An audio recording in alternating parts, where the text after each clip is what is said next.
Gentlemen, welcome back to another live stream. So in the previous stream we basically just got this.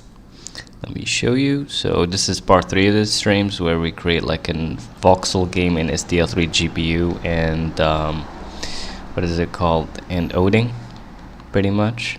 And this is what we got so far. As you can see right now I'm moving through and it's just trimming chunks and so on, which is nice. Now obviously it's not the most efficient yet, but we'll optimize that later as we're gonna need it.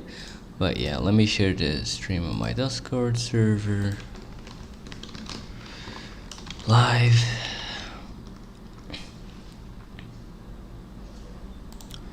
Alright, and let me bring out the chat here really quickly. Pop out the chat and let's go.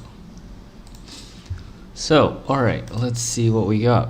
Okay, hello Disca debut, welcome back, welcome back. So I'd love to try to right now change the armadillo thing to actual like blocky assets so we could work on textures next, hopefully. Then later on we can tackle optimization, multi-threading, etc. But for now we're good. But yeah. Alright, we could also add AO for like shadows in the voxels, but yeah, voxel pack, so like just vertex AO. So in some sense it's kind of like Blender like baked lighting.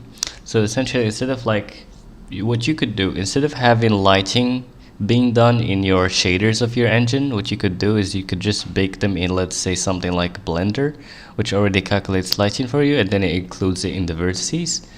And then you just load it in the engine, and like the actual texture that you're gonna load already includes the lighting for you. Now obviously it's not dynamic because like the actual lighting is baked in, but it works very cool because like you could have like very realistic lighting, but you're not paying anything for it per frame, right? And you don't even have to implement lighting in your engine. You know, just use Blender lighting system and done. Well, here we're gonna be doing something very similar. We're gonna just include some ambient occlusion, some kind of like shadows per vertex attribute in some sense, and we're just gonna calculate that depending on like the blocks they're like in between some other blocks, like the neighboring blocks essentially. But yeah, so I'm hopefully gonna try to use this voxel pack if I can. Now for voxels there's also some other decisions to make. Do you use like what is it called, do you use like an atlas or do you use like individual PNGs? And the problem with atlas is that you got like bleeding between blocks, so you kind of sometimes have like white lines across the blocks and so on, which sucks, and all sorts of stupid artifact, especially if you're gonna do mapping and so on. So that sucks. And the other hand, what you could do is that you could like just literally like load every single PNG individually, which works GPU wise, but it kind of sucks because like you have to load and decode like each PNG individually. That's first of all a lot of paths to keep track of, and second of all that's a lot of little files essentially that you have to load in runtime. So I think I've never done this before, but since we are like vibe coding this, we'll try something interesting. We'll try some interesting hybrid strategy. What I'm gonna do is I'm gonna use like, in terms of the GPU, I'm gonna use like array layers, right, instead of atlas. But when it comes to loading the actual thing, I'm gonna use a sprite sheet. And likely though is that Kine Assets includes this kind of like XML sprite sheet thing, which you could use to actually know exactly which block is which. So that's nice. So what I'm gonna do, I'm gonna basically tell the AI to essentially load this sprite sheet and load this sprite sheet XML and like just essentially upload those textures from those rects essentially into a like array layers, right, to the GPU.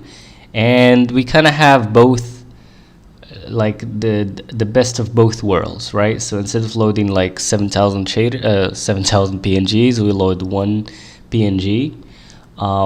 But instead of having to deal with Atlas like problems in when it comes to tiling and so on, we could just like still in the GPU, they're like, you know, separate essentially.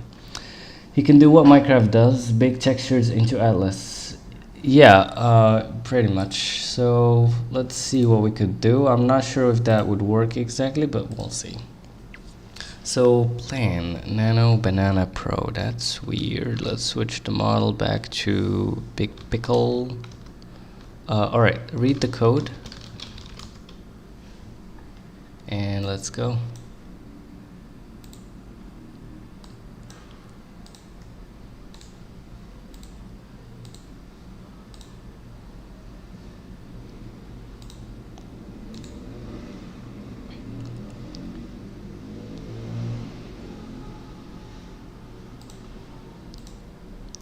And let's see, read it. This is a Minecraft style voxel engine in Odin, SDL plus SDL3 GPU summary. Chunk, cube faces, blah blah blah, whichever. Alright, so I got basically this asset pack. So copy location. I got this asset pack. Copy it over. And explore it.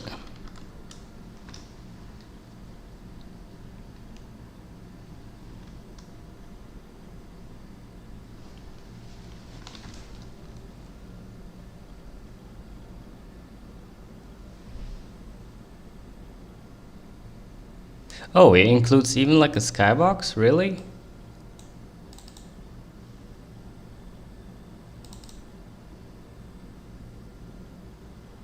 It's like I've noticed some skybox thing or whichever. Weird. There's even vector stuff, which is interesting. Tiles. There's even particles. Cool. Pretty nice. Oh, there you go. Skybox bottom.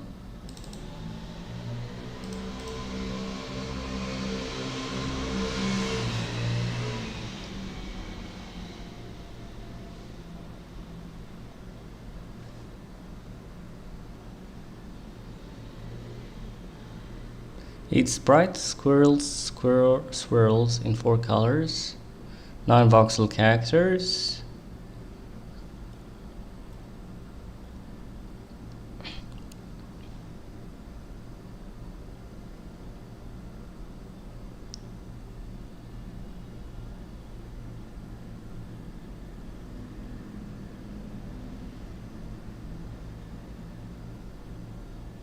Wait, what? Skybox faces are duplicated seam rows, so they need trimming too for the current. Okay, where should I copy the pack into the project? Content, Kenny voxel.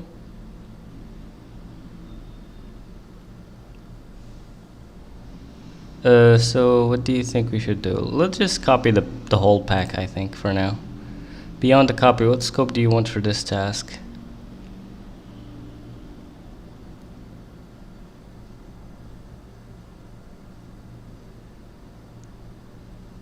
Let's start with swapping the skybox, sure.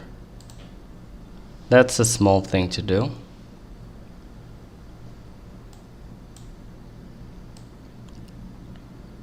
So you got like some texture for, apparently for clouds, one for the moon, and one for the skybox, and one for the sun. Which is interesting. But wait, hold on. Does the actual PNGs, does those exist in like sprite sheets? Hold on.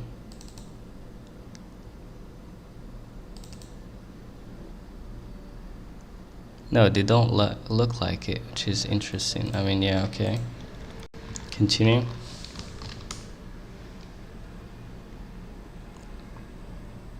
Though I should probably put it in build mode. Yeah. Let's put it in build mode.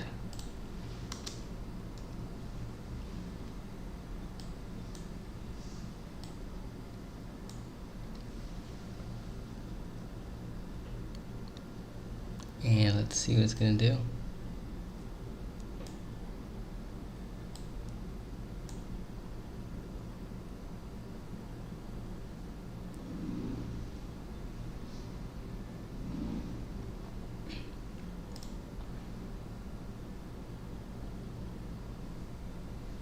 Oh, it's gonna pre-process those assets for whichever reason, which is interesting. Yeah, it's using Python to pre-process the assets. Weird.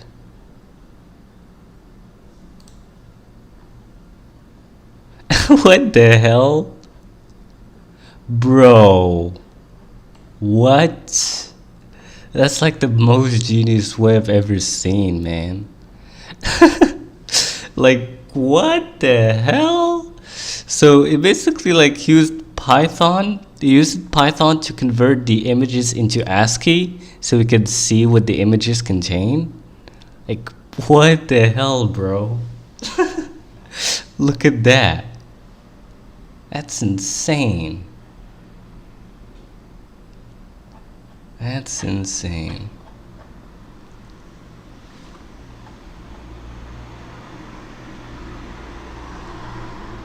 Well, actually, that's a great idea. Like for like a text model to be able to like visualize some image, just convert it to ASCII. Obviously, downsample it first, though. Like, can't you sample RGBA colors? Yeah, but that would require like multiple samples, which gets into the screen very quickly. But yeah, closely. But here with the ASCII, like you could basically just drop the resolution down and then convert it to ASCII and get an overview of how the image looks like, which is pretty cool.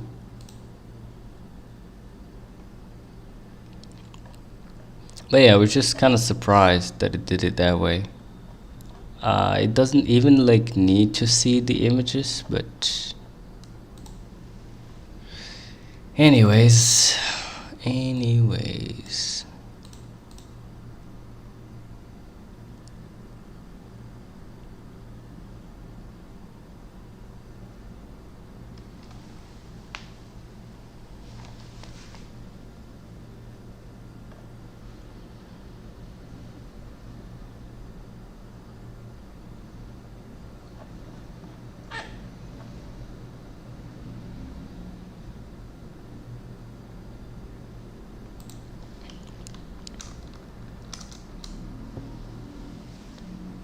Bro, what?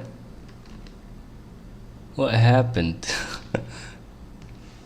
Do you play video games? Yo-Yo Man 3D. Currently, no. Why? Bro, what's going on here? Why the chunks lost their texture?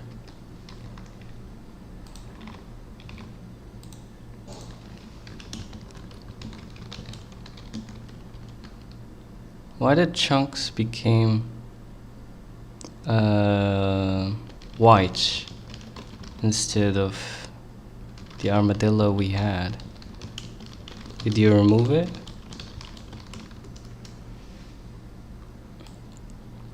I used to play Factorio, Euro Truck Simulator, Kerbal Space Program, and I don't remember what else. ReamWorld, yeah, and all these kind of geeky games that requires a lot of, mental capacity and a lot of time too. There's also League of Legends. That's less nerdy, I guess. League of Legends. I really loved, like, the thing is, when I kind of grew up, I kind of lost my interest to games at all. In fact, I just can't really spend time on them, except for League of Legends, which I still enjoy, but obviously I removed it because, oh my god, it's such a time sink. And like creating games is more fun than like playing them, I guess. Armadillo is orange, not white.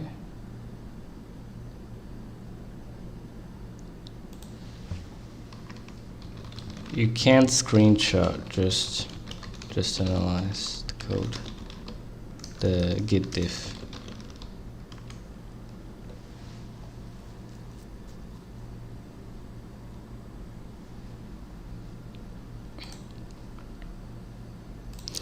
But yeah, that was an interesting way of doing it. Like, just take a screenshot, like bring the resolution down a lot, and then convert it to ASCII and then read it.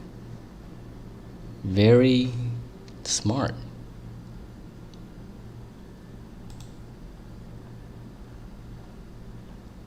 Though you would lose on like the red and green and blue kind of channels detail. So maybe like actually have it make an ASCII for each channel separately, for example. Yeah.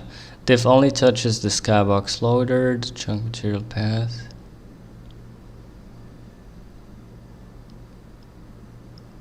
Yeah, that's weird.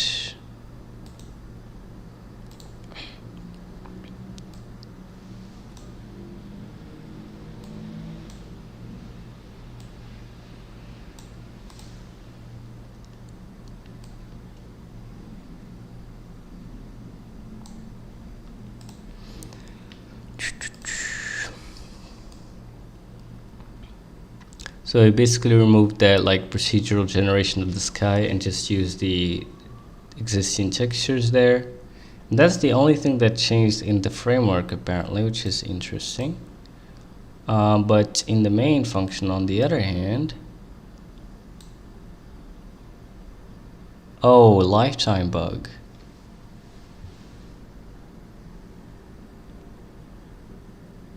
Might try to malloc 16 gigabyte. Yeah, it constantly like forgets about lifetimes. That's where kind of Rust shines, but well.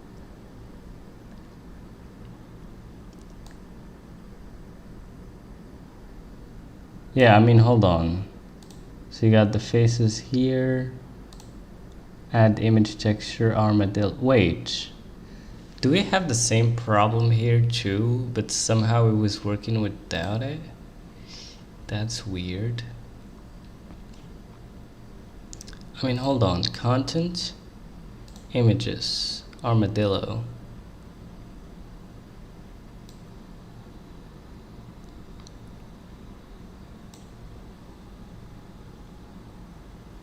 What LLM are you using? Pickle from Open Code.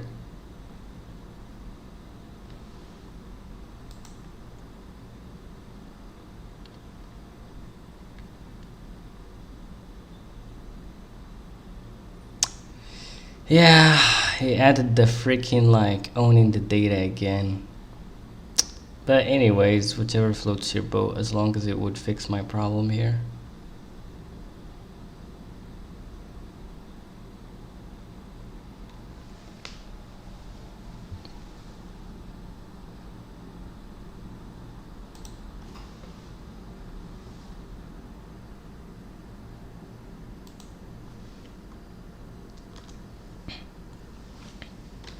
And yeah, now it actually works. It's less nicer than like our skybox shader that we had before, like our generated one. But I guess maybe if we add like the sun and the moon sprite too, then it would be way better. But anyway, now I guess let's try to actually load the blocks. But yeah.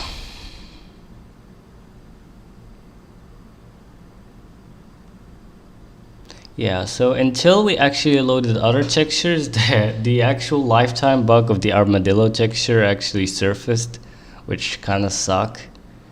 Because like you constantly have to think about other things, like because like when something goes wrong, it's not necessarily just the change that you have done, but it could be just some bug that was like dormant, but after you added your thing, like it resurfaced. But yeah, anyway, that sucks. Root cause: add image texture, pass the image into the upload record, and defer, free that pixel buffer before upload run. Yeah, by luck. Yeah. Bruh. No, keep it non-owning. Just fix the lifetime bug.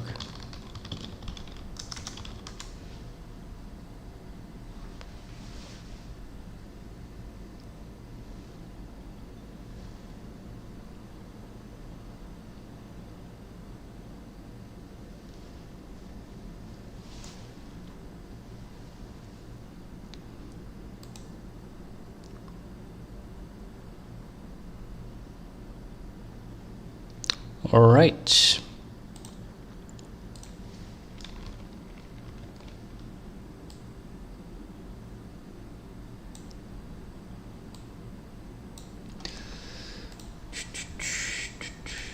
Voxel pack. So what we got in this voxel pack though? This is like the sample 3D apparently, which is very interesting. And like this is the preview. And like sample 2D. Reverting the owning machinery, keeping it color owned.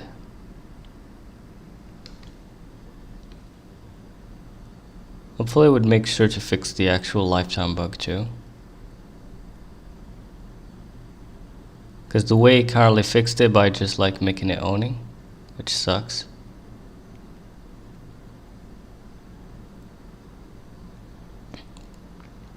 Yeah, there you go.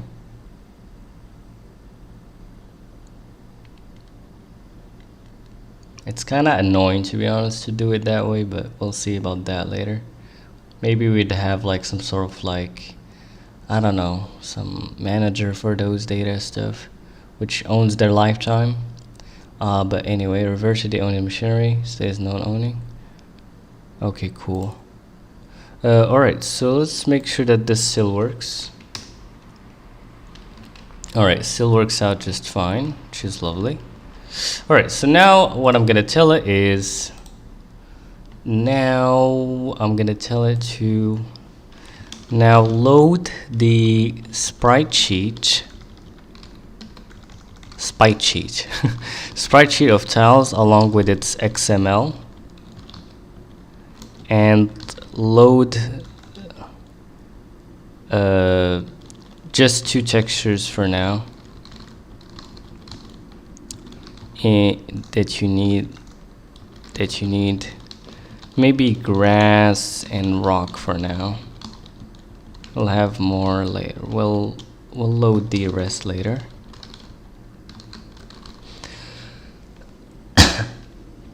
Yet you need maybe grass and rock for now. Load the rest later.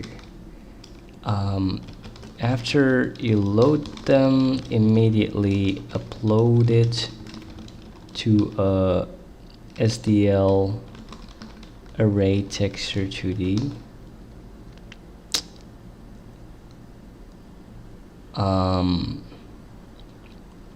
And in fact I need to, yeah, that's it.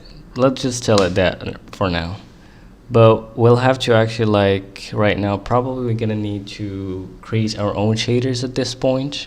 We can't be using the pre-built ones.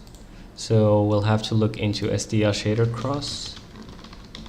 I'd love to use like, what is it called? Slang. But for now, we'll just stick to the default so we don't have any problems.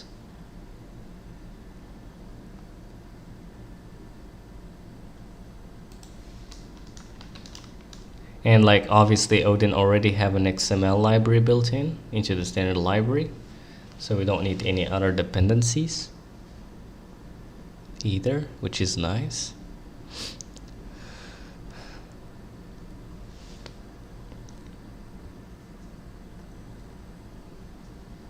I think Slang can compile. Yeah, it can. Like Slang can indeed compile to GLSL, MSL, WGSL, you name it, but you never know what SDL shader cross is assuming. Yeah, you never know what. So I'd like to start with SDL shader cross first, then maybe later on we could attempt to switch. So we won't be debugging like multiple things at once. First Slang stuff, the SDL 3 GPU stuff along with other things, but yeah, Slang can pretty much compile to anything, but still they have like different defaults and so on, like bindings, etc. But yeah, but we'll try to switch to Slang later. For now, let's just go step by step, because if something goes wrong when you're trying to like implement skybox texture, sorry, not skybox, but like, wait, what the hell it's doing here?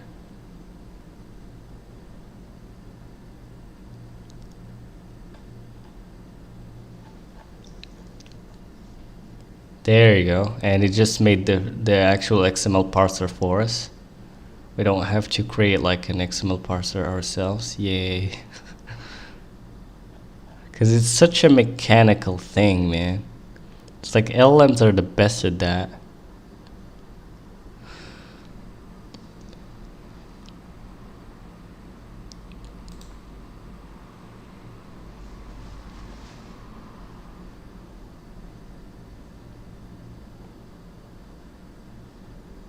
But yeah, let's actually try to download this. Where is it? I think it's in actions.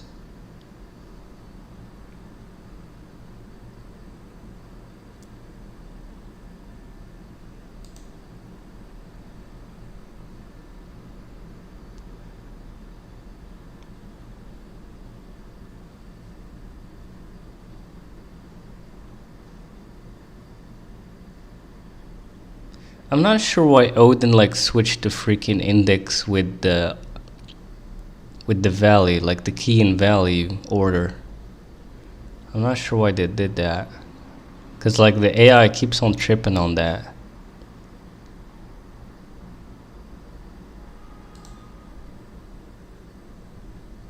It's nice that it's using like Python pill to kind of like see the width and height of the pixels, etc., like of images and so on, which is pretty sick.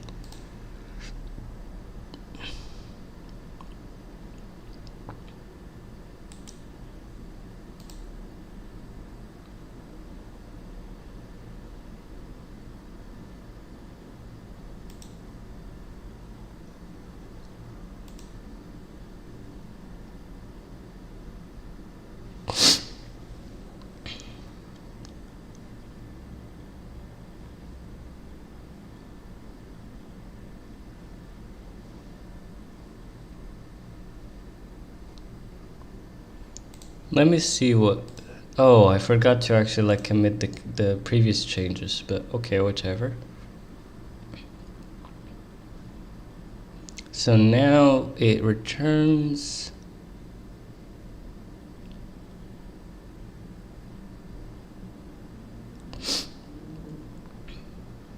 There you go. Wait, what? No, not this one. This one. There you go. So we got like a tile sprite like struct with the name, position, and width and height, and then you got find tile sprites. You give it the names, which is like an array of strings, so basically the blocks that you want, and block for error handling, and it gives you back rects, an array of rectangles. That's sick. So then what it does, well, what the hell? Yeah, currently it's just like hard coding the sprite sheet path, which kind of suck, but fine. And then it parsing the XML. And yeah, it's just making like a table or like an array of tile sprites, then going through every name and then trying to find the name.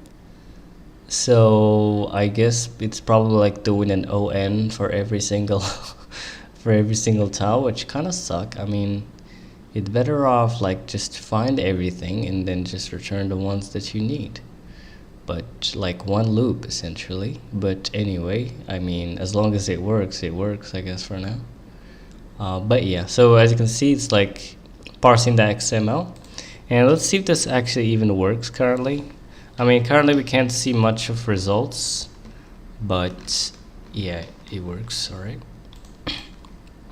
So I'm gonna like restart open code here for a second so I could grab my environment. Well, before that I have to include my, yeah, I have to include this guy to the environment. Where is it? SDL shader cross. Hold on. Do I actually have it in the package manager by any chance? I don't think. Last time I checked it wasn't there. Like Arch Linux SDL shader cross, or maybe it's even already here. Hold on. No, there's none of that, I think.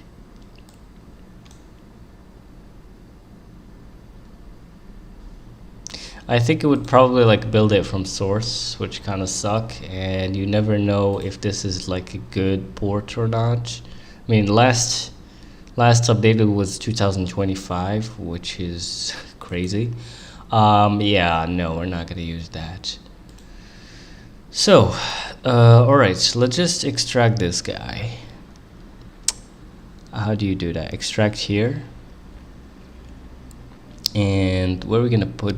Oh, it gave us this. Okay. So a Russian doll. SDL. Wait, what the? I'm so confused. There you go.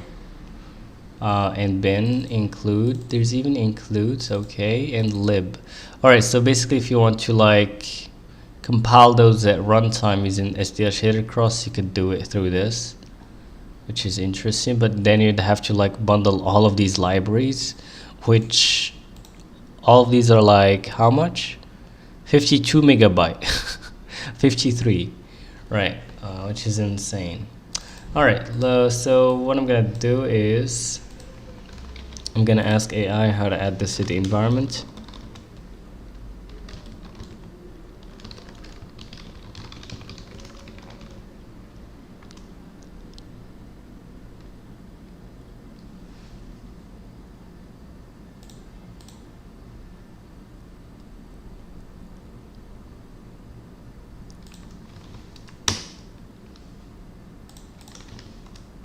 And then we should have shader cross. There you go, boom.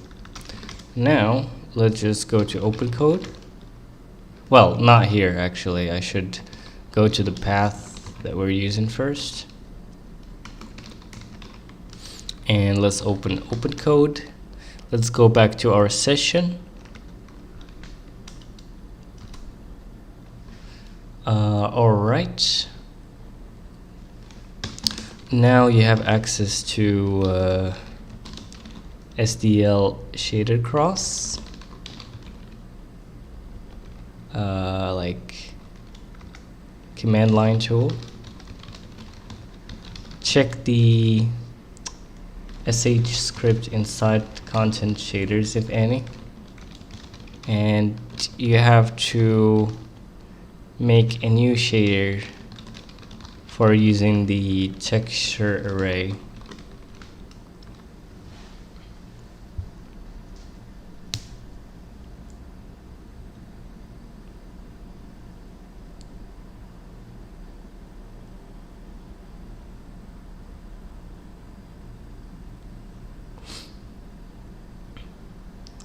Bro, it just listed the files in my downloads. How the hell did it knew I just downloaded it? Crazy.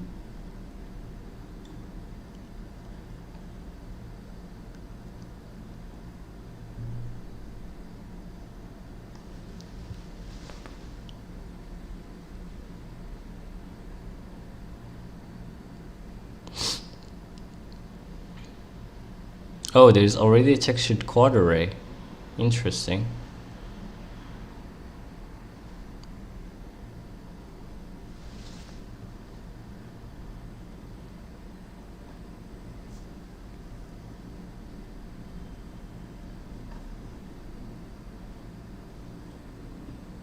There you go.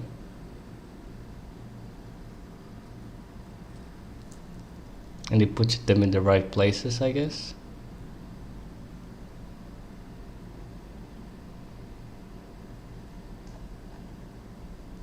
Done. Now use them.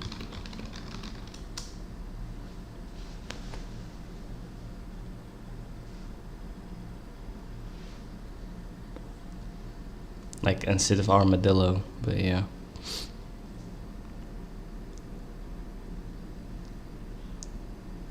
And let's see if it's gonna work. I mean, it shouldn't be that hard.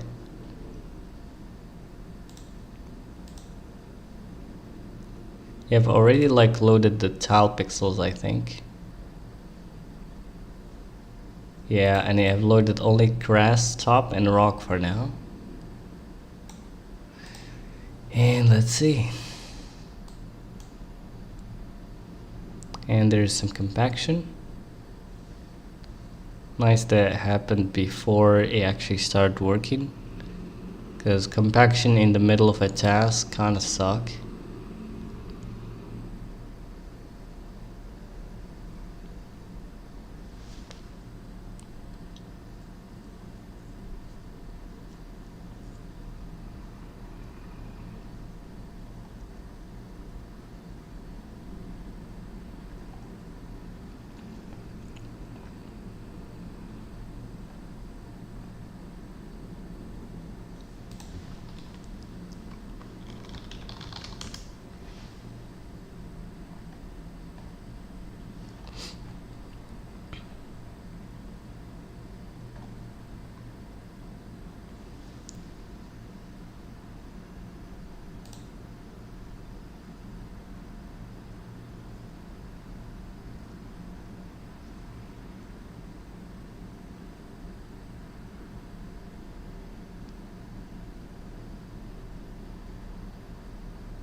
Currently we're rebuilding all the chunks, but soon when we come to the optimization part, we're gonna like make sure that we're only like rebuilding a maximum number of chunks per frame. So we kind of like smooth out or essentially distribute the load against multiple frames instead of one. Other than that, I might add the, what is it called?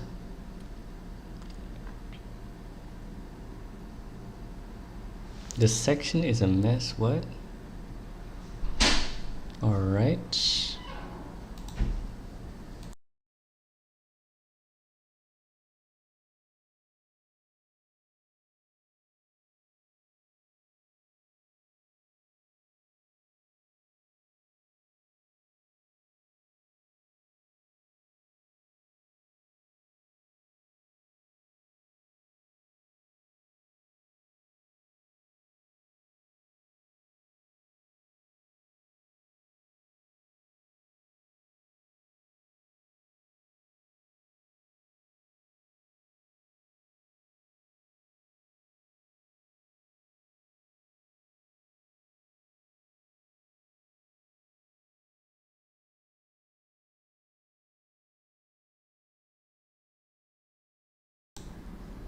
Alright, two issues to chase: the weird rock layer and the double free crash.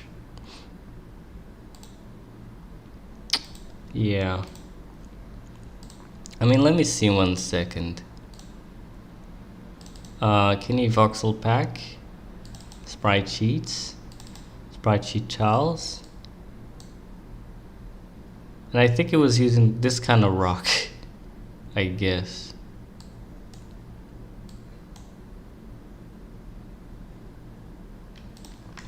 I think you're using the wrong rock texture. You're probably not using tile one, object rock one.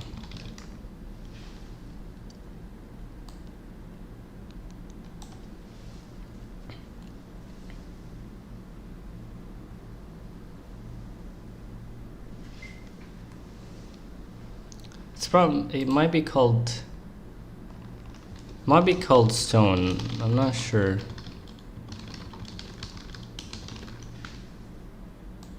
I mean, let me check myself here.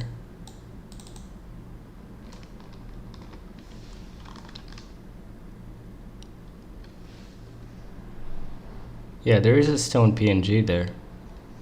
Yeah, it's definitely stone. It's probably have used rock, because I kind of told it rock, I would guess, instead of stone in my prompt. I'm not sure. Like, let me see.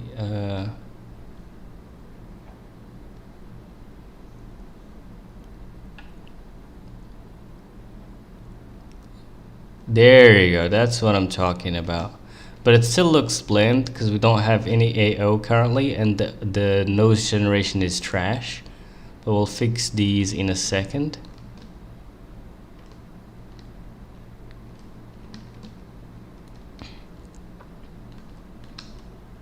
I feel like there also might be some sRGB issue or whatever, not sure. But yeah, it works. It works.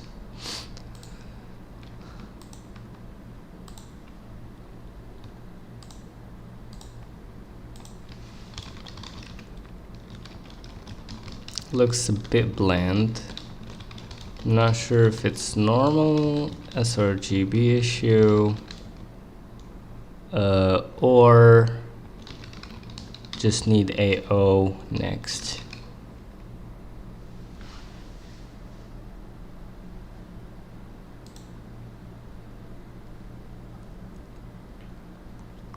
But yeah, that's sick.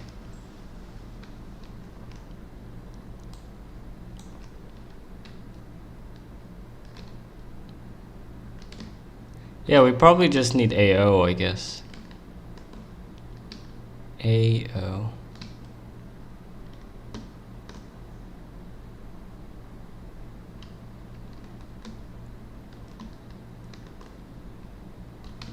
Yeah, like the actual double freeze crashes and lifetime issues with Odin kind of sucks. It keeps on hitting those, like using LLM generation. I'd probably, if I was writing the code myself, I'd probably not mistake those myself, but like, as you can see with the code generation, it kind of sucks. It constantly forgets about lifetimes and stuff.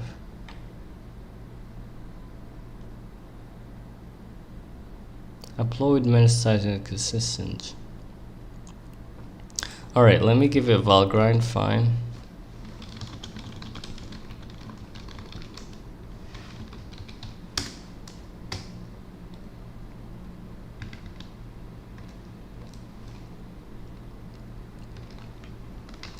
Well, switch session.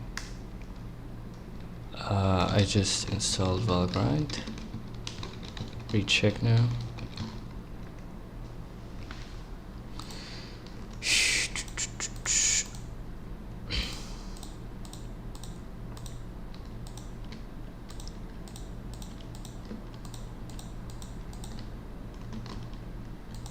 Weird. Why sometimes it works, sometimes not? Kinda strange.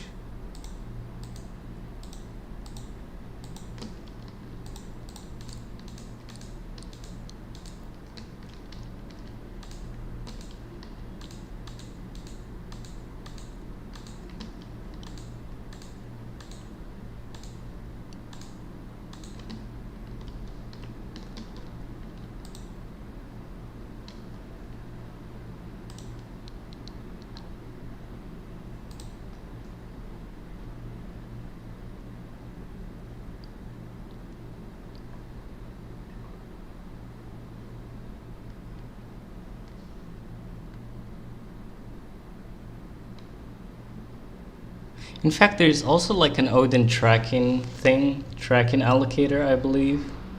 That might also work. Maybe we should use that too. Is it running this using... Weird. It was a bit slow.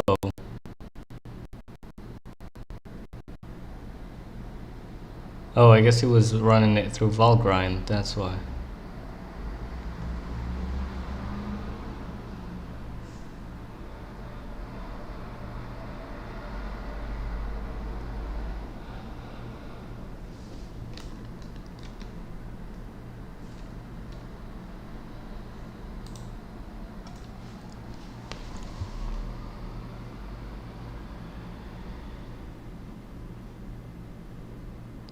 Bruh.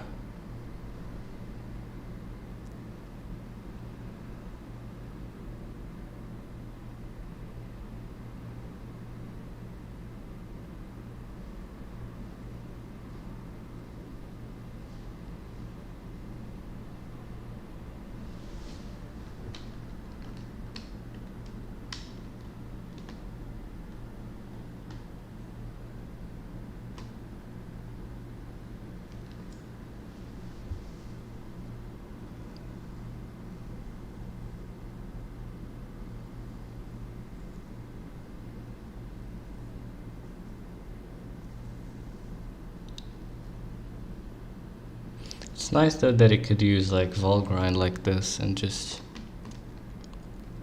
debug where the issues are.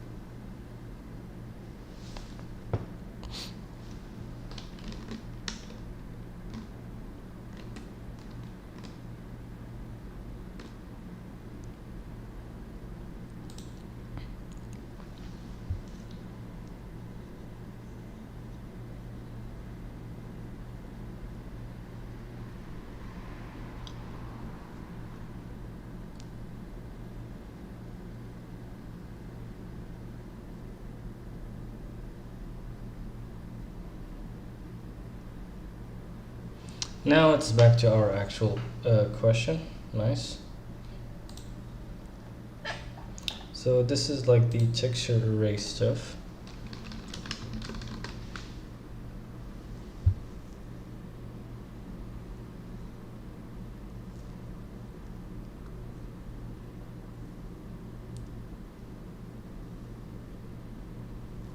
And yeah, it's using UNorm, not sRGB. That's why, I guess. But it doesn't even need to matter though. We're using MSAA, no? I don't know. Yeah, there's no lighting, I guess, fine. So commit and implement like vertex AO.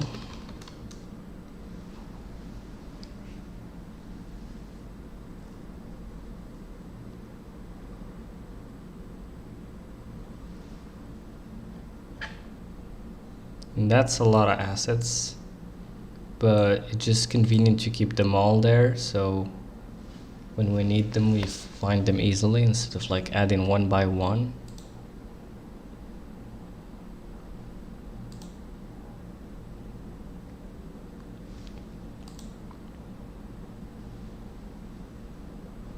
But yeah, I'm not sure what this SDL GPU. Oh, is it like the actual executable or what? I don't know.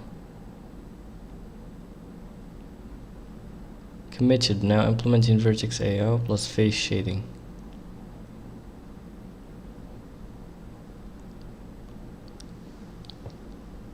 Face shading? I mean, I said vertex shading, so I'm not sure what it's talking about.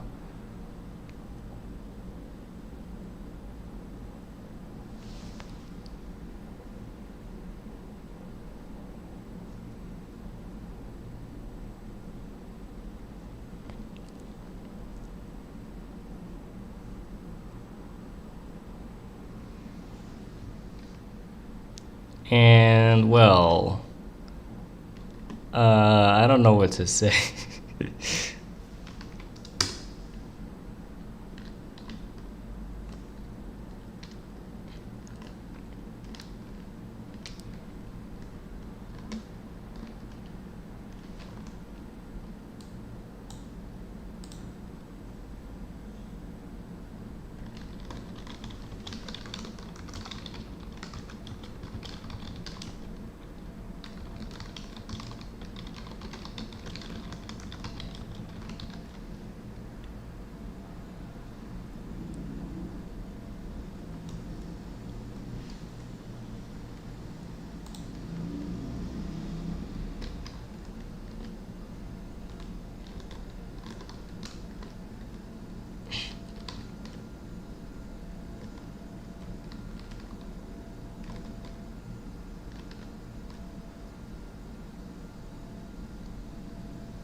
Yeah, so that's kind of like the problem. I think right now, I guess it's just like calculating how much blocks is like around the block. So like for example, this one right here, there is blocks between it, it's like around it, so it kind of just makes it dark without taking into account that this is actually like seen into the light. But yeah,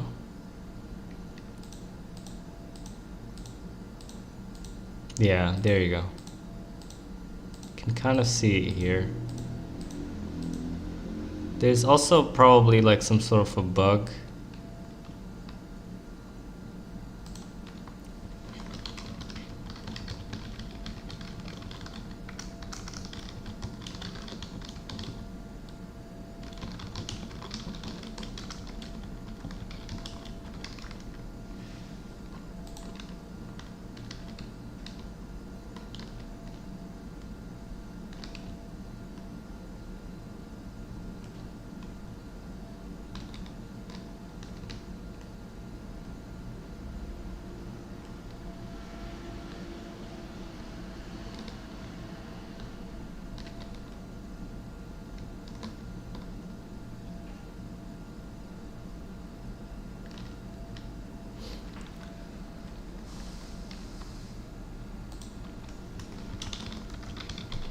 I didn't mean the winding in terms of triangle visibility, but like shadow.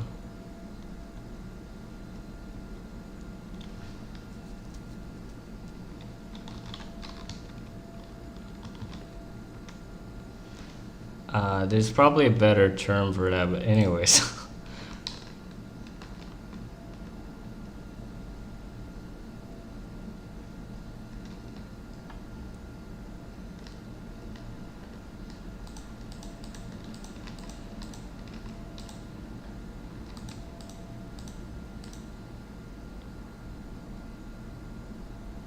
There you go, that's what I'm talking about.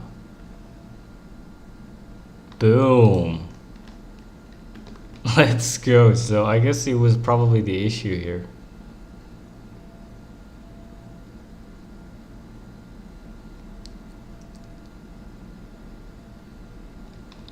And damn it, like the freaking app keeps on crashing because of like constant memory bullcrap.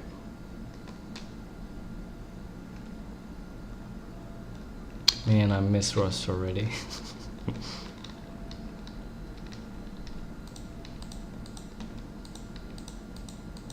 Yeah, that kind of works. I'm not sure what's up with like destroying blocks and placing blocks. It's a bit unreliable for whatever reason. It was working fine beforehand when we have implemented it before. But yeah, there you go. The AO actually works now, which is nice.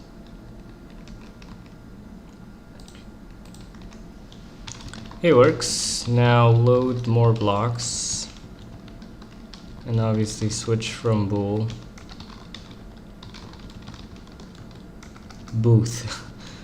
to block ID if you haven't yet. Can load more blocks too if you want to, though commit first. What else do I want? Yeah, also I noticed in the XML you do a linear search per name, which kind of suck. Should probably do one linear search for all.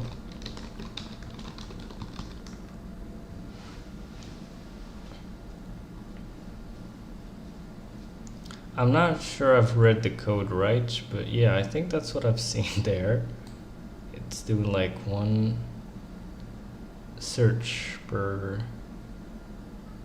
linear search per block name.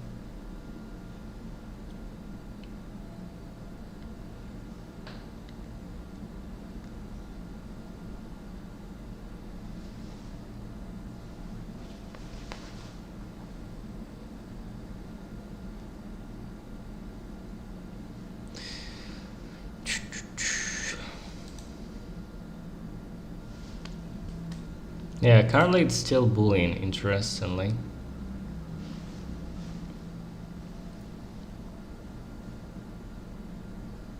Boom. Now we have some block IDs. We have air, grass, dirt, stone, sand, and gray stone.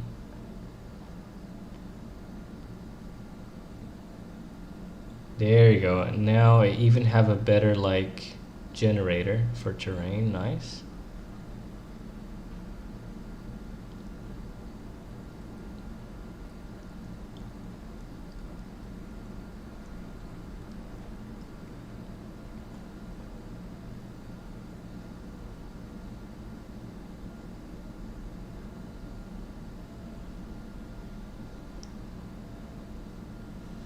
There you go.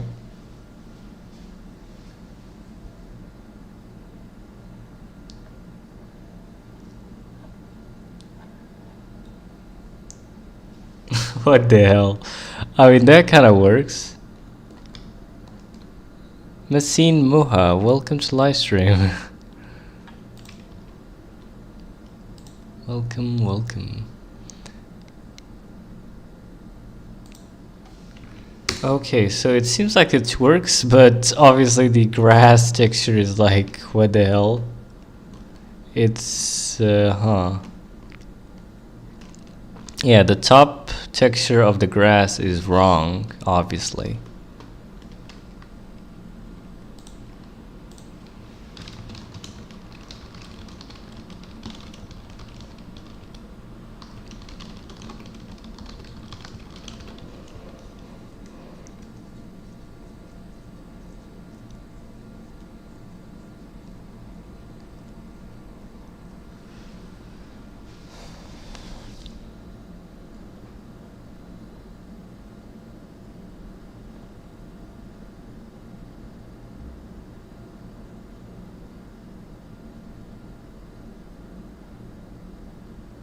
There you go.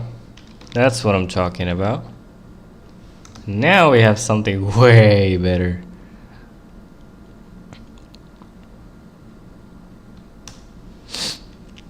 And boom.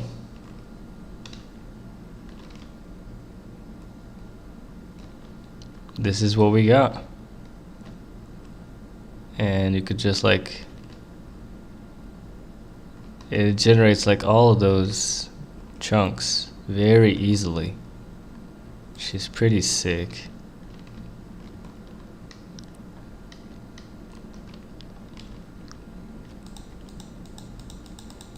But like the destroy block and place block is very unreliable. I'm not sure what happened. I feel like it's maybe offset or something.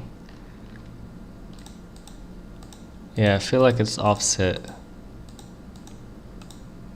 It's offset to the left, I guess.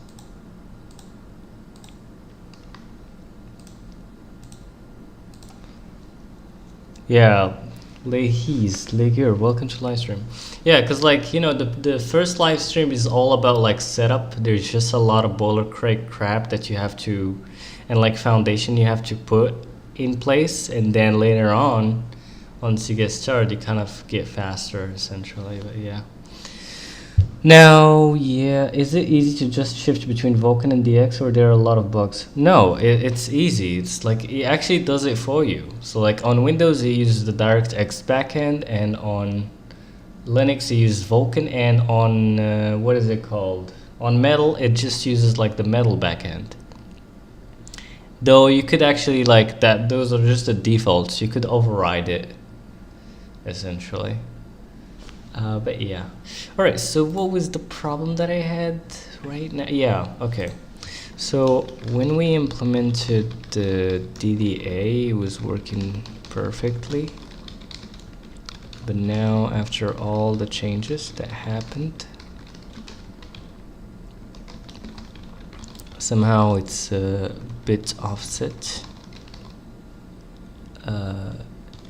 It destroys blocks a bit to the left relative to the center of my screen.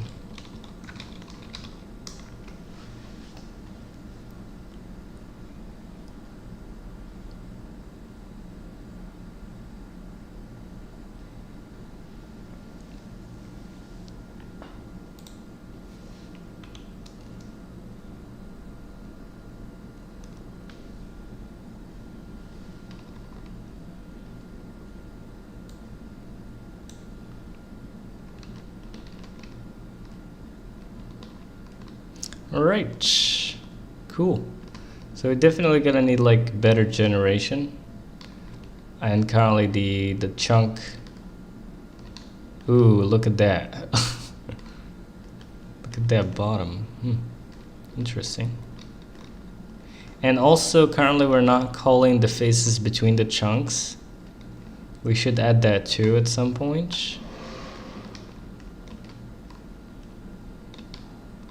But right now it makes it a bit easier to see the chunks borders.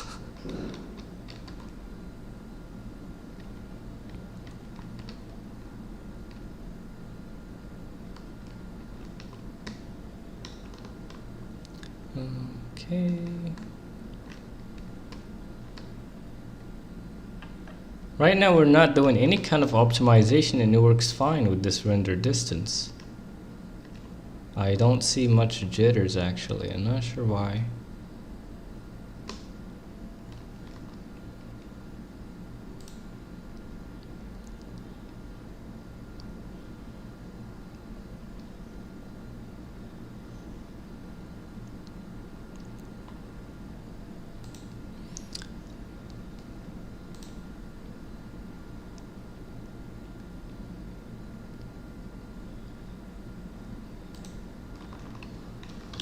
I don't think it's SDL, as we were using SDL before to not relib. Okay. Might be some change like the streaming chunks or removing the translation model, like sorry, the model matrix of the chunk,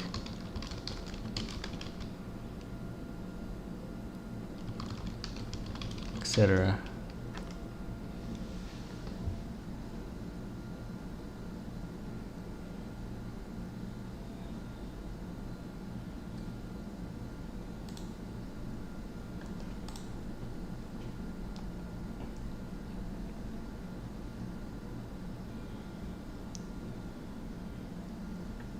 And yeah, so the block layer right now, it's actually dependent on the block ID and the normal, not just the block ID. And like if its case is in grass, if the normal y is greater than 0, then return 0, grass top.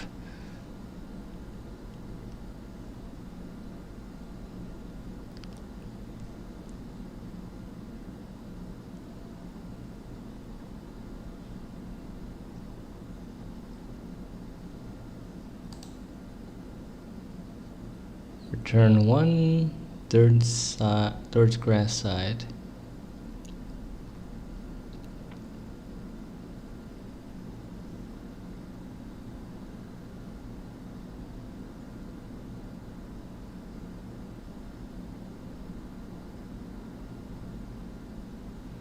Weird.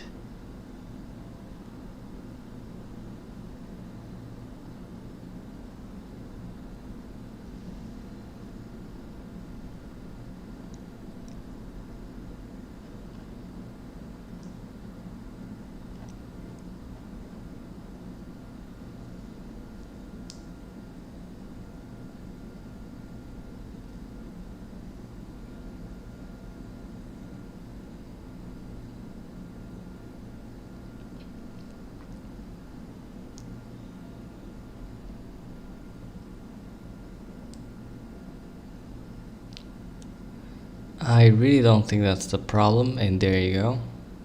That's kind of stupid, but it would constantly get back to that if it didn't check by itself, so just let it. Block solid.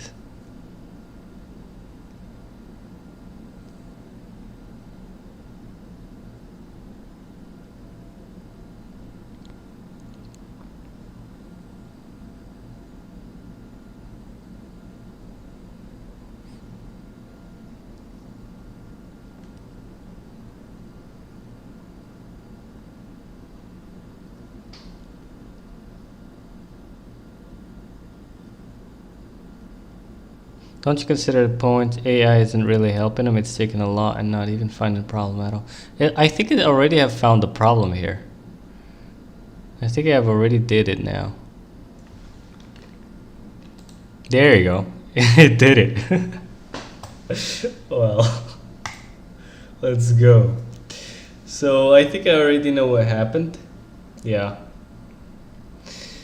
So basically when I was fixing the camera FPS, I switched to like, after like capturing the mouse, I switched from like absolute mouse position, like just calculating the delta time, the delta mouse position myself. We switched to the relative mouse mode, kind of like from SDL, but as you can see here, it's unreliable.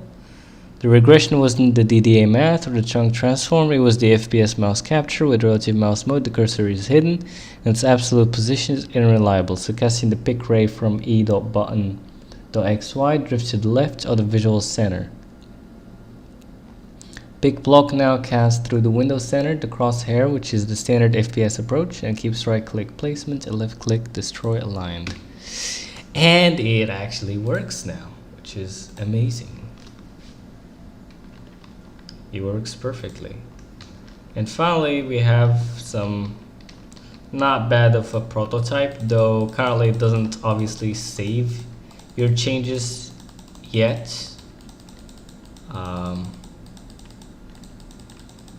We'll have to implement that obviously, because like right now, if the chunk gets unloaded, and then you loaded it back again, you just lose all that progress. But yeah, and also like the terrain is so small in terms of height. But yeah, overall it works. And I could actually place like stone blocks. And it works perfectly.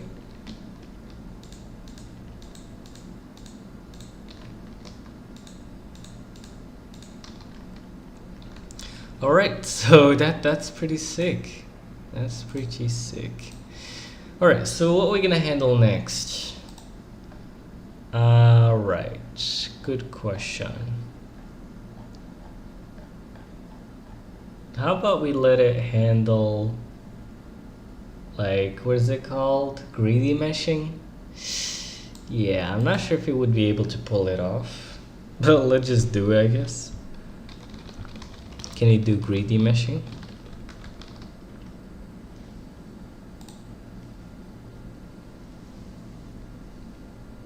So basically it would merge the faces that are the same. They have like the same AO lighting and the same kind of texture essentially too. But yeah.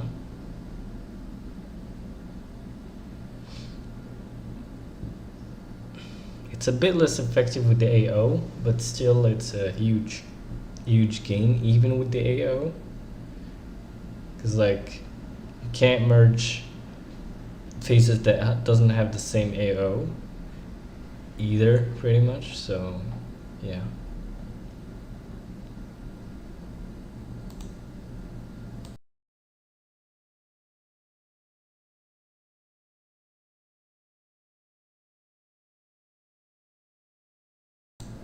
So we'll pretty much have to clean this up a lot. We have to move some code to the framework.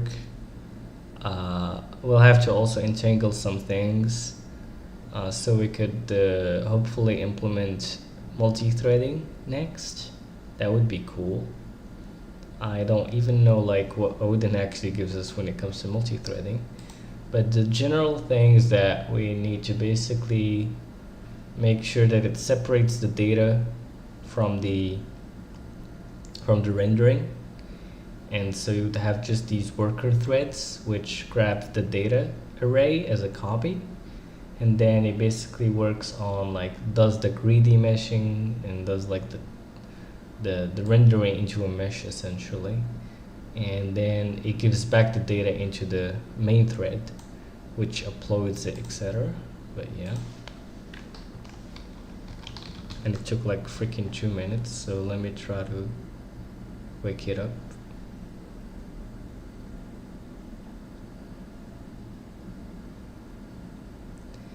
Yeah.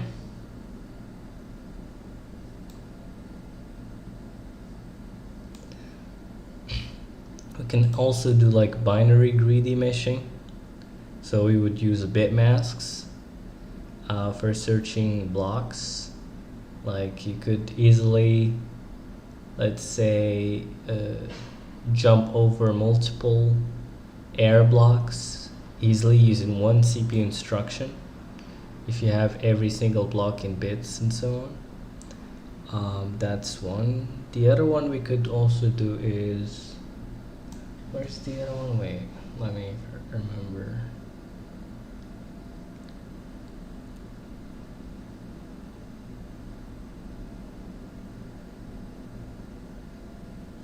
Yeah, I kind of forgot.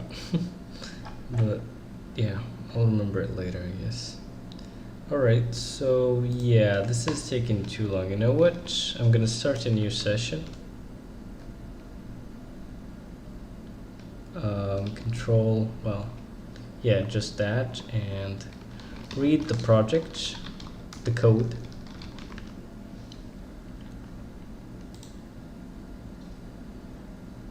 It's like when the context gets bigger, it just becomes trash. So you gotta reset from time to time.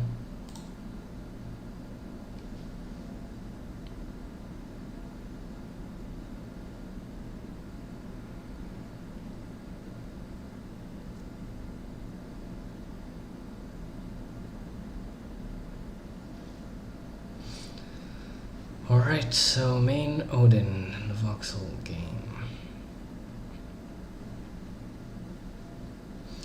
Okay, can you implement greedy meshing?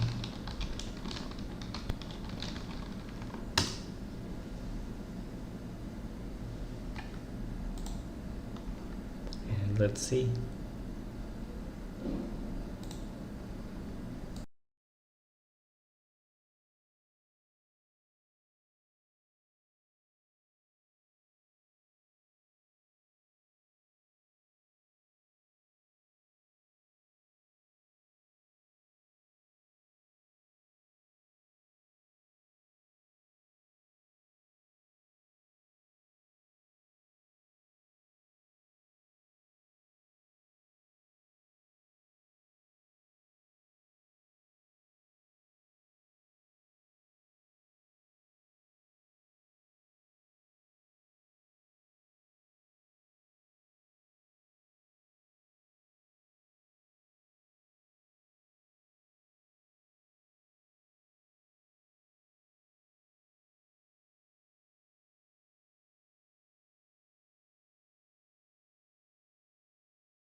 Alright, so I'm back. As you've seen, I tried and it just kept on thinking and thinking and thinking. Apparently greedy mission is probably too hard for at this point for whichever reason. So, change of plans. We're not gonna implement greedy mission for now. We're gonna work on making the upload more efficient. And hopefully maybe like multi-threading, but yeah, though we'll see.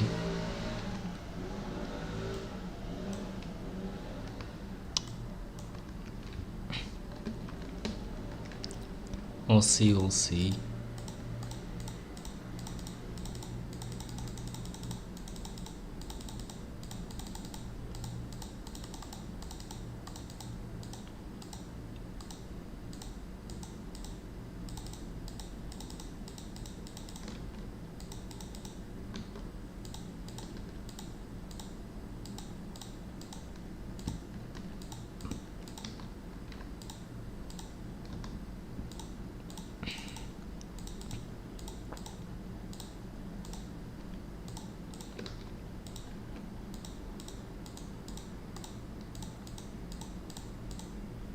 And it's thinking a lot right again.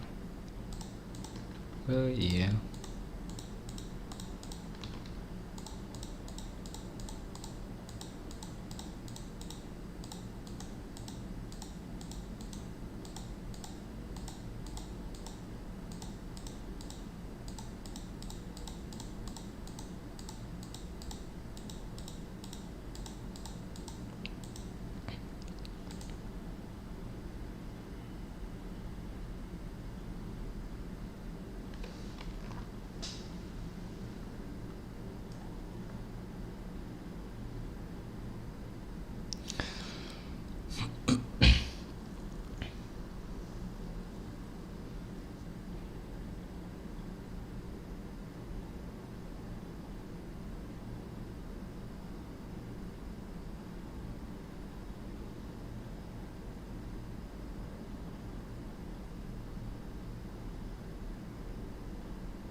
Oh, the transfer buffer handle already is a ring buffer.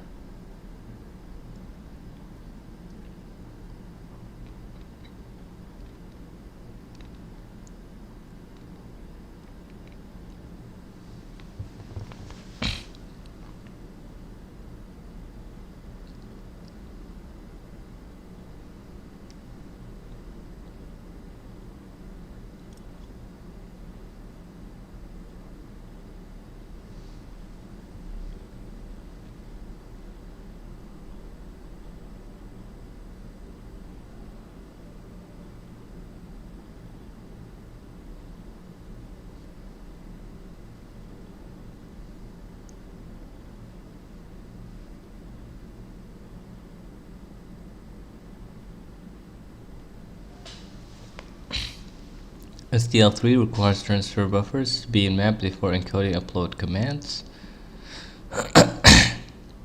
So a literal map once for lifetime mapping would violate the documented contract. How should the ring buffer handle mapping? One lives for the uploader's lifetime, map cycle true, and map before the copy pass, SDL. Okay, I see. Internal rotates back in buffers, giving the ring buffer safety. Literal persistent mapping.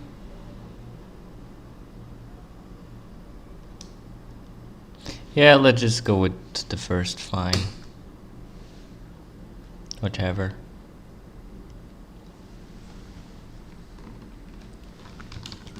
Go ahead.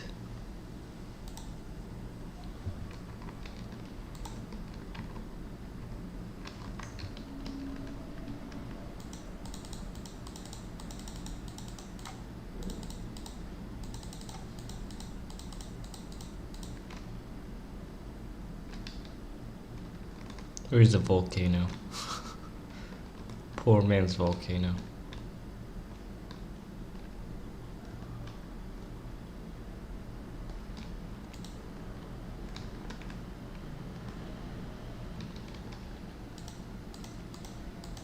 Wait, why can't destroy these? Oh, what? What?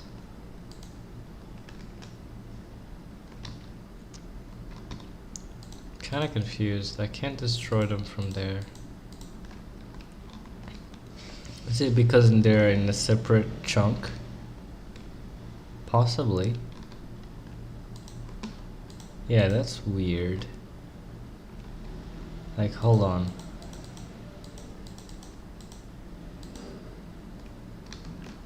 Wait, where's the chunk border? Here.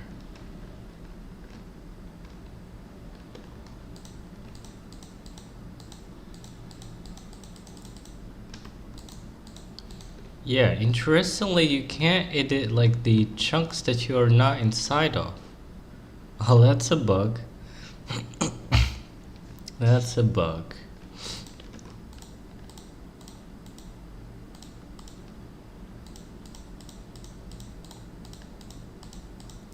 Yeah, at this point, AI seems like it's just like thinking forever.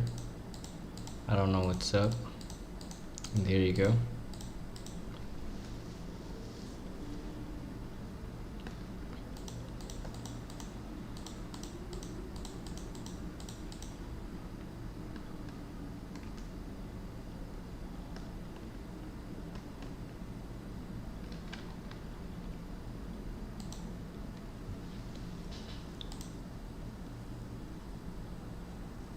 Because currently, like, to upload every chunk, we create its own like command buffer and transfer thing and copy pass, etc., which really suck.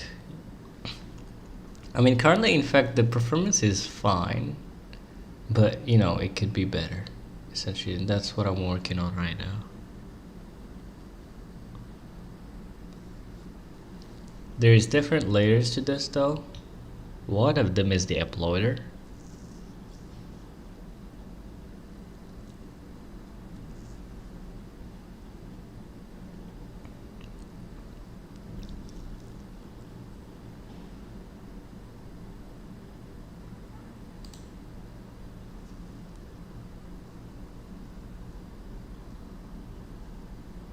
And honestly, with all the problems I had with Odin, like memory, lifetimes, and so on, and like, I'm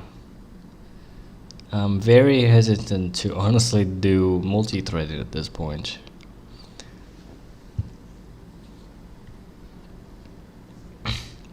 Because you gotta make sure at that point to use the right like thread safe allocator and all sorts of weird stuff.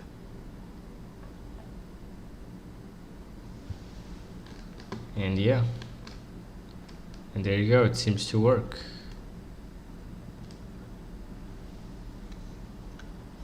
I don't perceive any kind of difference personally, so I'm not sure how much impact this has exactly.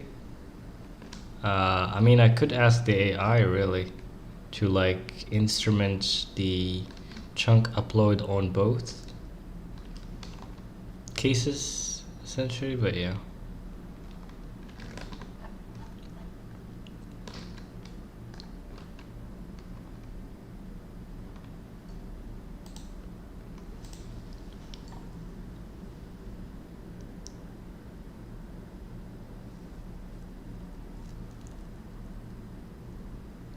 And there you go. So basically added some stuff to the staging.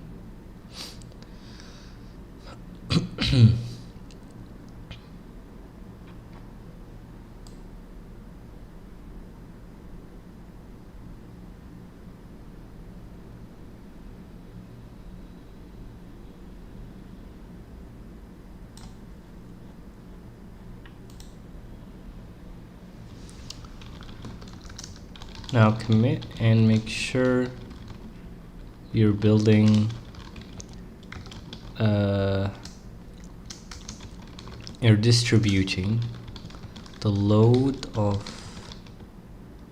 generating meshes across frames.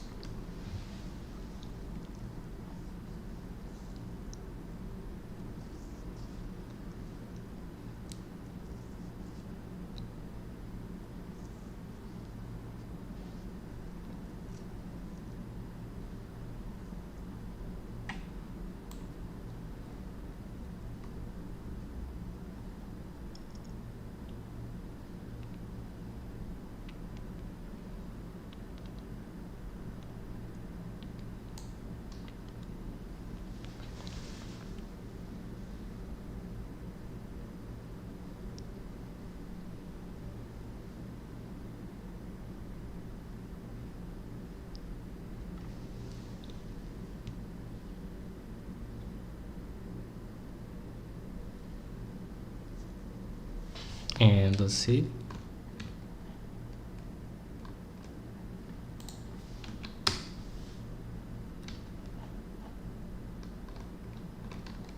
Whoops. I mean, I don't notice that the chunks are getting loaded one by one, honestly. But alright.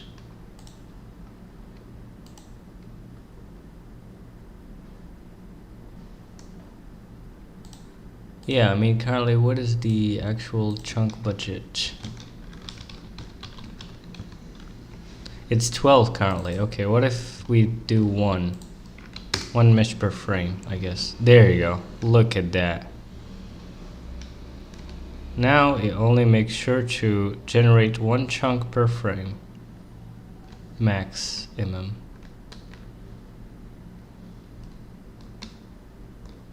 Which is great. Though it should prioritize the ones that are closer. Because right now I feel like it's probably like it just randomly picks out any chunk, I guess.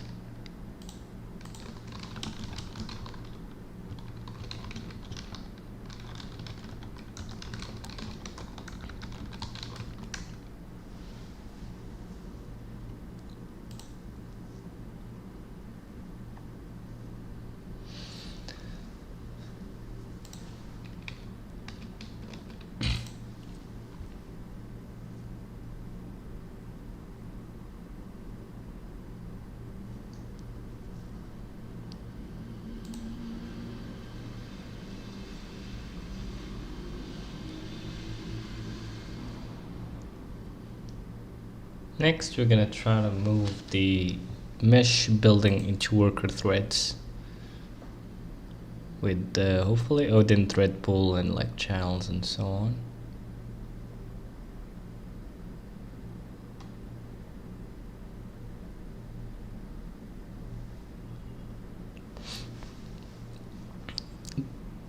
Though I'm not sure if like this kind of sorting is even needed anymore after we implement the threading, multi-threading. I guess we'll see.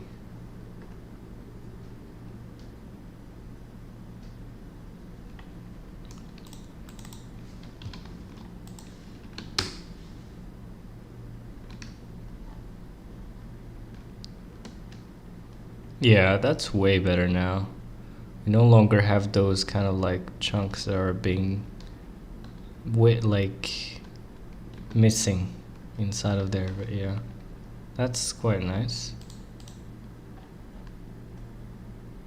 That's the chunk render distance. Let's go with 16 for example, and let's see what's gonna happen here. Whoops. And look at that. It's crazy. And that works. And it prioritizes the chunks that are closer to you, which is sick. And oh my god, it's so damn smooth. Like, I see no damn hitches at all. But yeah, one thing I guess we gotta add also is the fact that we should call in between the chunks too.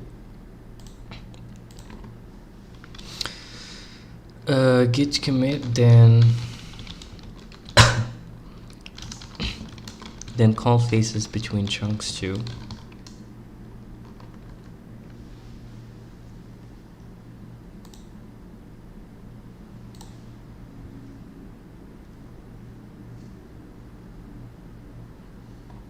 But yeah, that's very interesting.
I wonder if that would fix also the part about that we can't like uh, destroy blocks from another chunk, but we'll see. Mark neighbors dirty.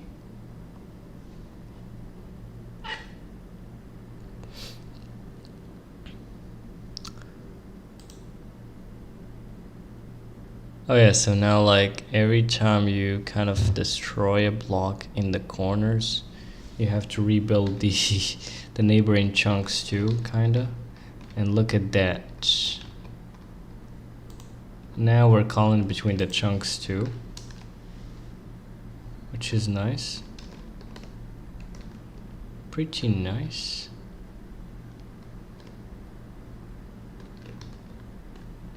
And it works. Though now I can't tell. Ooh, what the hell? Bruh. What?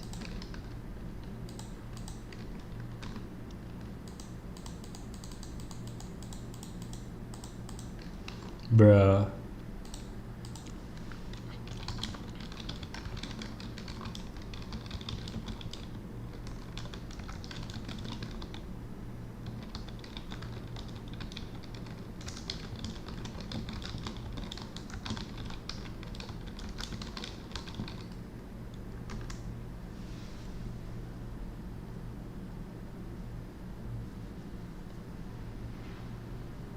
So that does mean, unfortunately, that right now we have to rebuild like 2 chunks.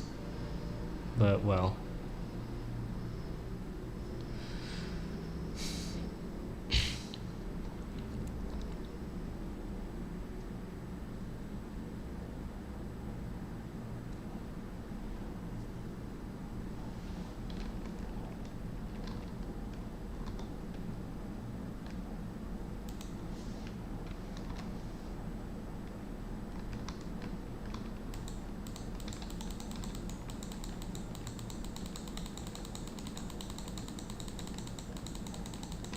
And yeah, another thing also.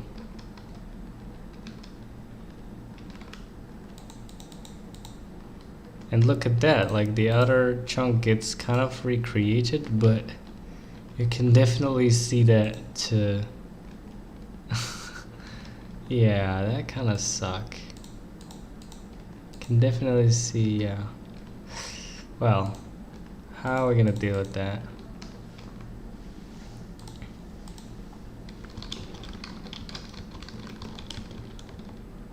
For whichever reason, you can't destroy blocks that are outside the chunk camera belongs in. Also, now the neighboring chunk does get destroyed.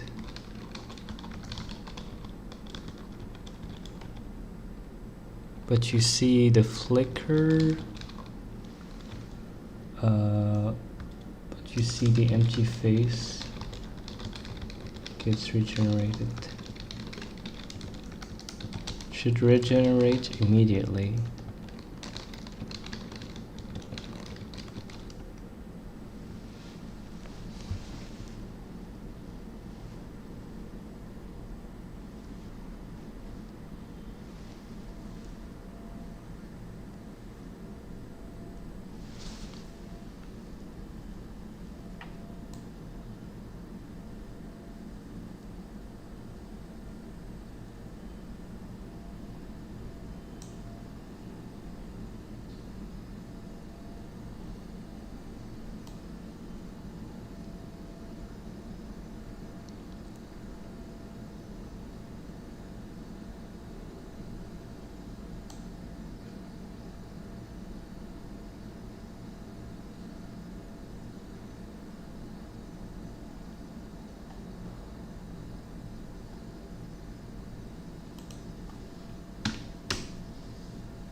It even added an urgent chunk budget. What the hell? Interesting.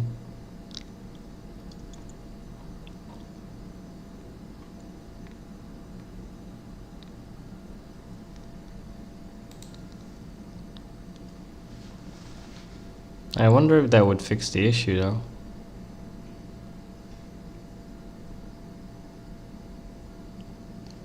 Wait, what the hell? Single chunk DDA with the world? What? With the world what?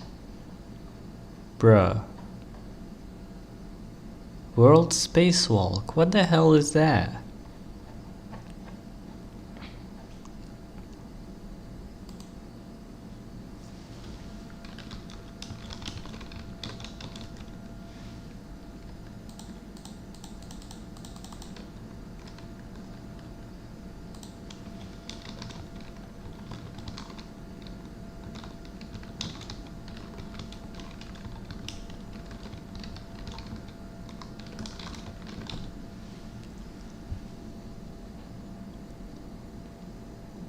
Oh, okay, I see what's going on. So we had like an AABB test first, which basically was limiting to the current chunk. I see.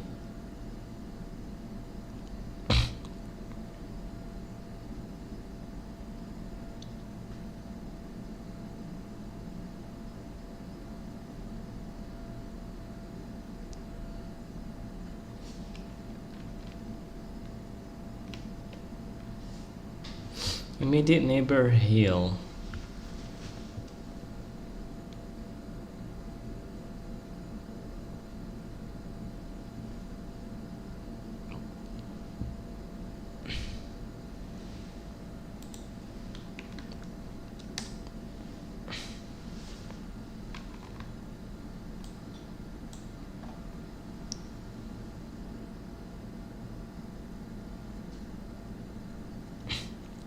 Before chunk local walk, ran a 3D DDA over one chunk's grid with local chords clamped to 0 to grid size.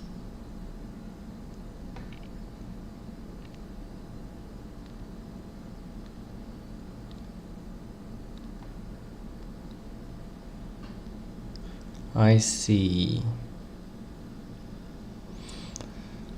So it's still using DDA. It's just changed that AAB thing.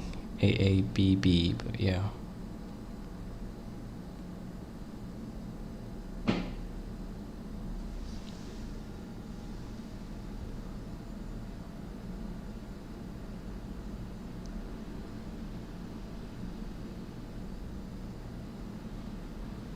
I see. Let's just change the space. So now let's see. Unfortunately now, since we're like calling per chunk, it's even harder now to see where the chunk boundary is. But let me just try to just go through and see if I could notice any difference. And so far looking good. I don't have a problem anymore. And right now I'm going through multiple chunks and it seems fine. Yeah, it works now. Lovely. So yeah, we pretty much have a pretty good prototype at this point, pretty much.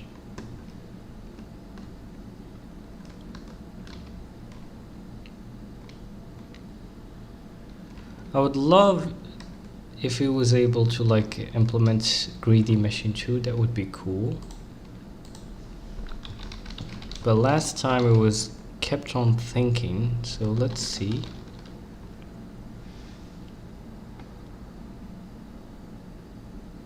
Hopefully this time it would work. I mean, yeah, there you go. It's just nice.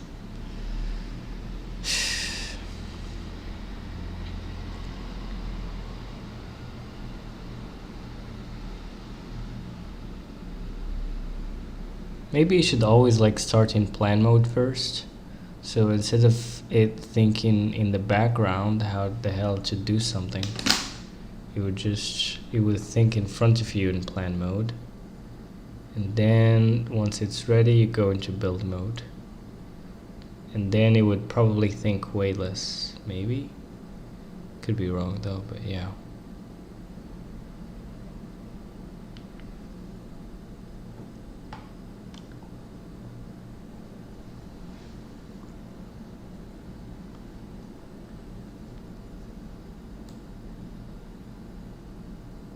But to be honest with you, at this point, with all that performance that we have, I wonder if it's even worth it to like implement multi-threading, because it just comes with its own bullcrap.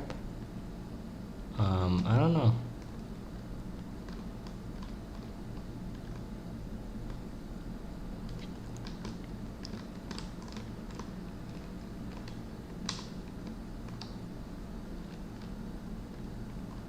That's obviously not like the maximum chunks we could, like my computer could handle to generate per frame, but it's currently just like limited either way, just to make sure we keep the frame time bounded.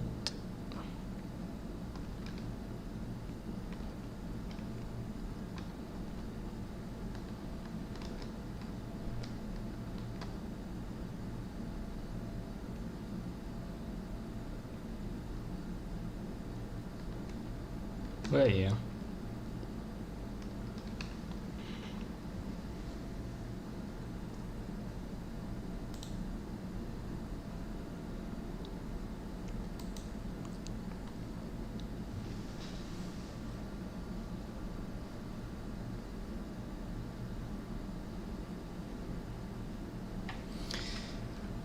This is fun, though. I mean, one thing though about multi-threading is that we're already kind of implementing back pressure here, although we don't have like threads, but we're implementing back pressure through time instead of multiple threads. So like temporal kind of back pressure, like where basically you have a limited kind of channel. Instead of multiple threads, for it's per frame essentially. Viewed the current mesh path. Here's what greedy mesh touch and one design if you go.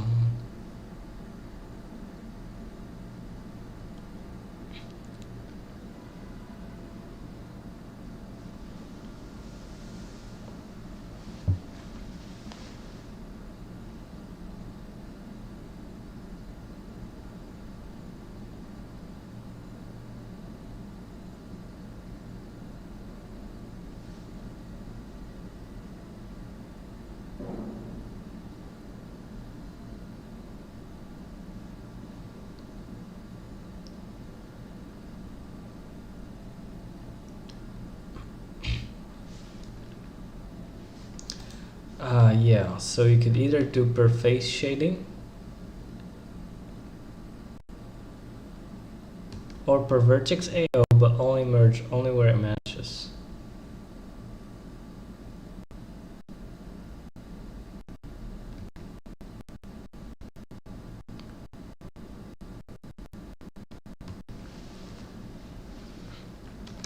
What Minecraft and other voxel games? I mean, I think Minecraft doesn't even do like greedy meshing though. What do you recommend? I think I'll probably go with 2, but let's just see. Why not?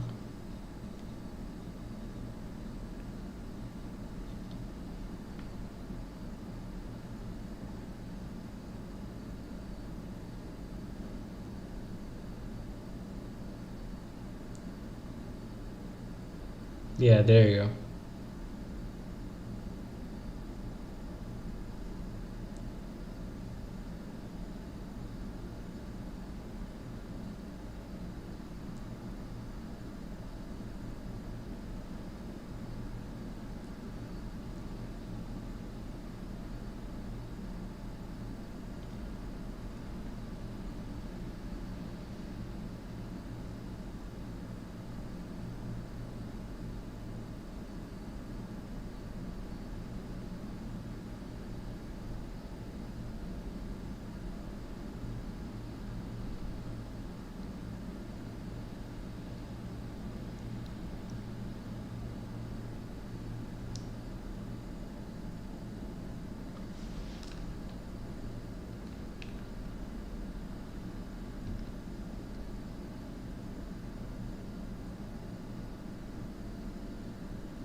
Yeah, I'm not sure to be honest.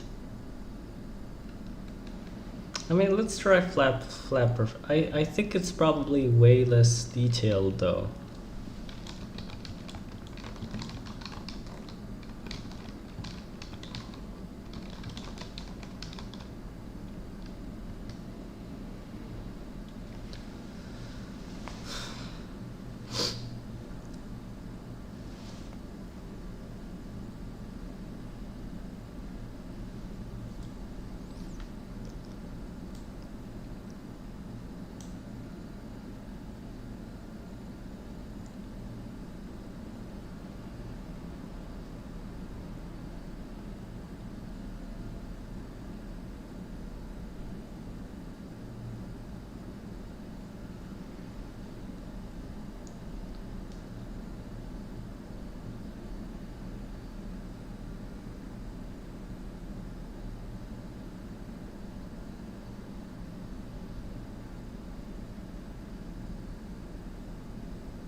I mean, okay, fine. Let's go with option 3 then.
Bro, what the hell was that?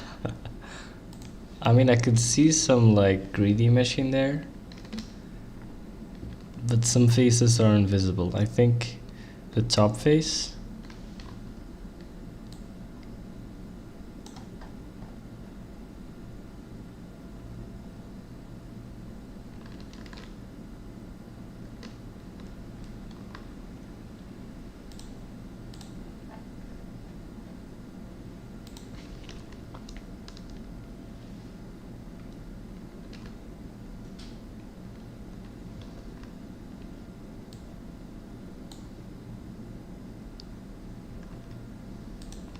Let me stop it.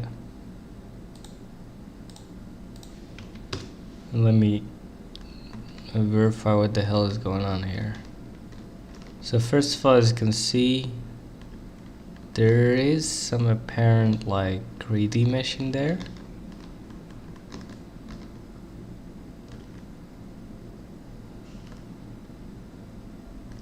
But for whichever reason, the top faces are invisible, except possibly for this one for whichever reason.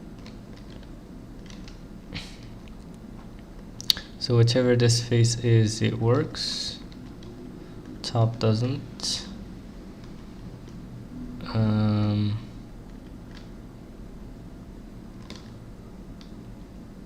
Yeah, so the top face doesn't work. That's the first one I would say.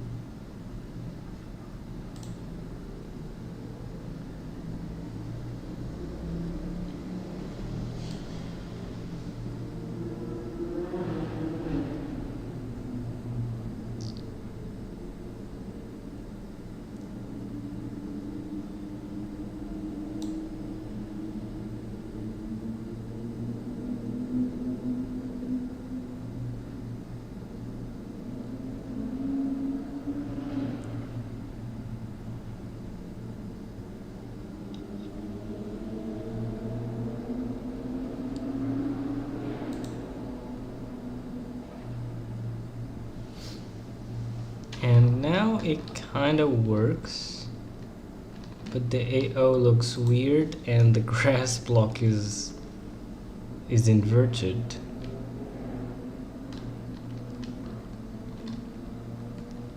Though as you can see, the greedy machine does work.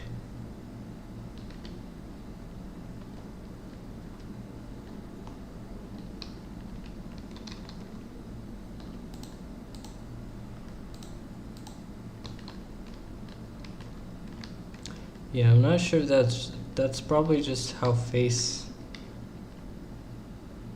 lighting works, really. The average face lighting.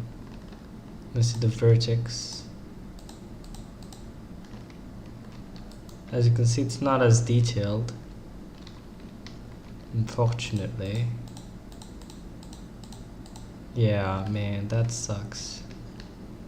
I mean, isn't that like Minecraft actually? Isn't Minecraft doing that too? I'm not sure. Yeah, it looks trash. It looks trash. Because like, instead of just darkening this corner, for example, they would, you know, darken the whole freaking face, which looks so ugly.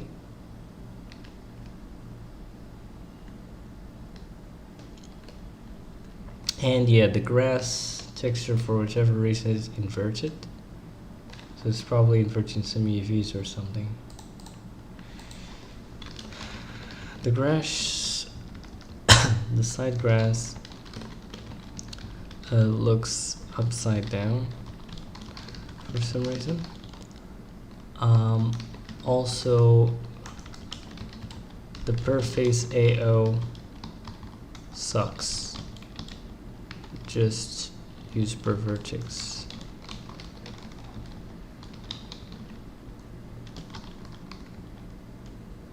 I don't care about how less effective the gradient mission would become.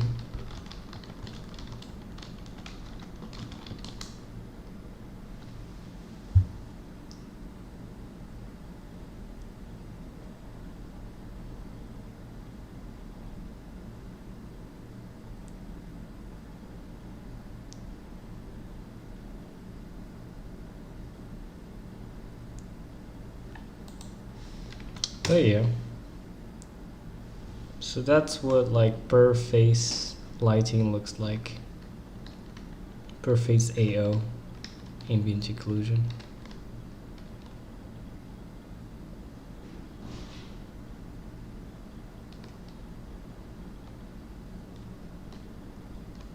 Looks trash.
Oh, something strange going on here. Apparently it's like merging the AO faces too, which suck. Obviously it shouldn't do that.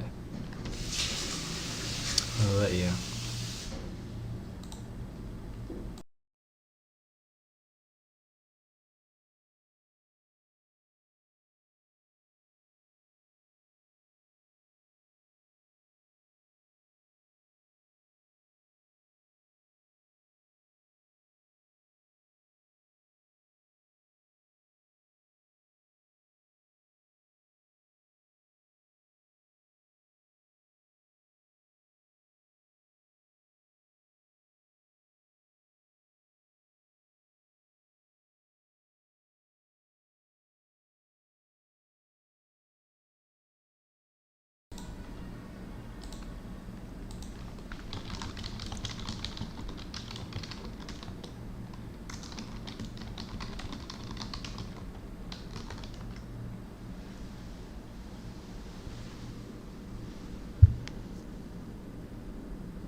I wonder if it's using like masks, like bit masks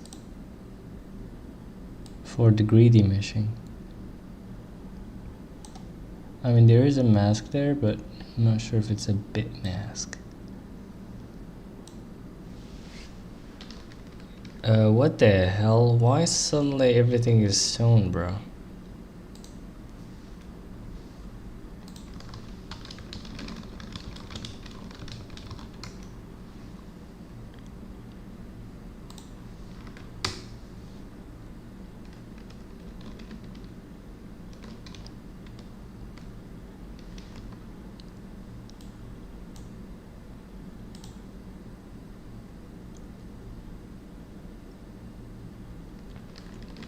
And boom. Alright, so now I guess we got both greedy meshing and AO working too, which is quite nice. Now as you can see here, these guys doesn't merge because they have different AO, different lighting. But as you can see, we kind of place more blocks, so you allow for more room for lighting. That kind of changes. But yeah.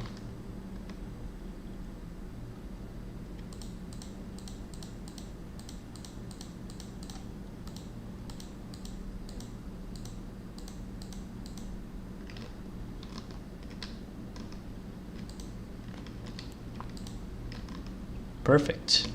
It works. Nice.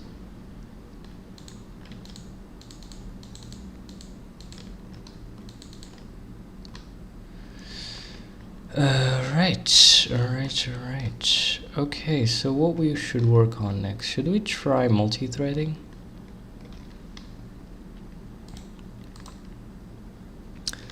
Git commit, then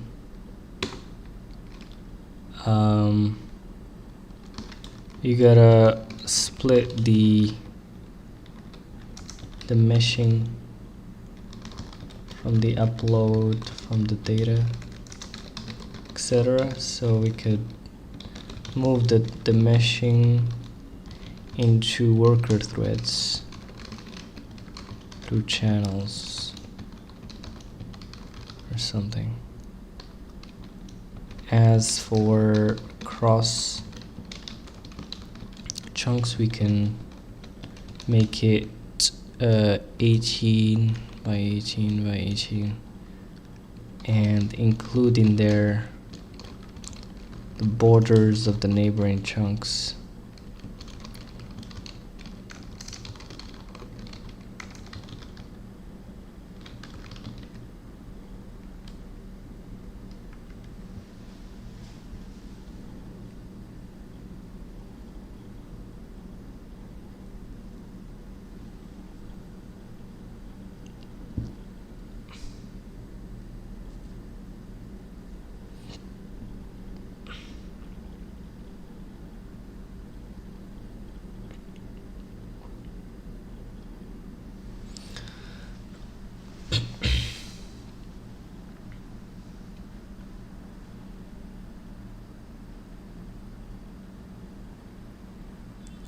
Not sure if it would be able to pull it off though. And would we even have enough credits, tokens for that left? Not sure, I don't think so, to be honest. But worth a try though.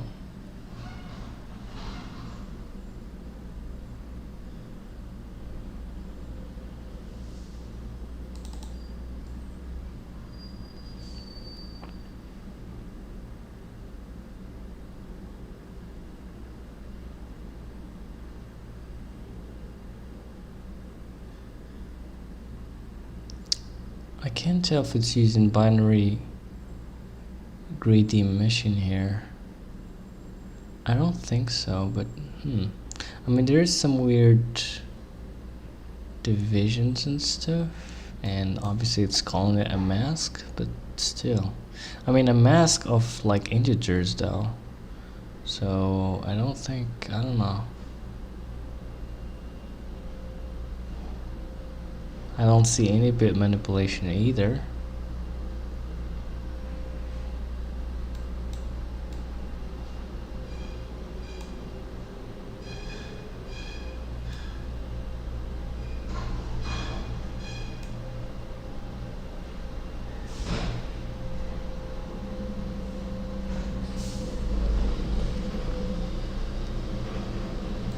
And yeah, right now it's thinking and thinking and thinking.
Alright, let's see its multi-threading plan.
Yep, that's exactly what I was thinking about.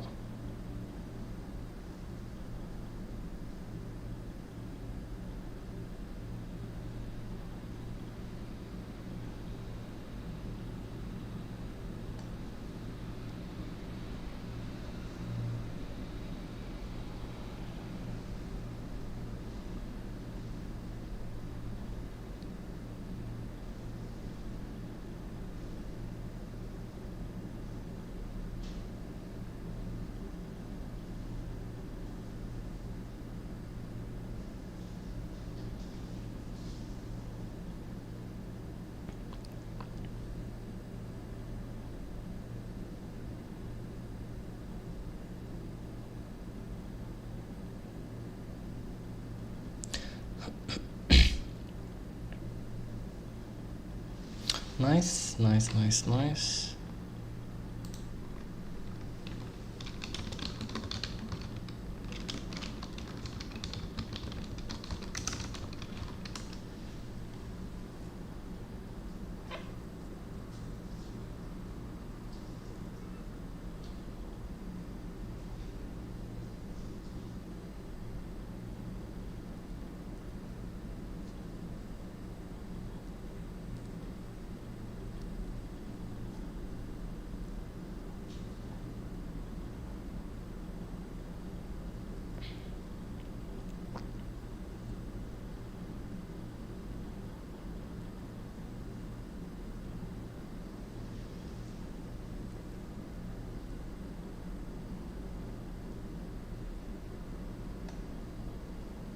Though I think with threads, the budgets are probably not needed. Mostly, unless if you're really shooting to the stars with the render distance for whichever reason. Which at that point I think you'll have bigger problems than just like, generating multiple chunks per frame. I don't know.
Bro, I can't believe the multi-threading worked from like the start. What?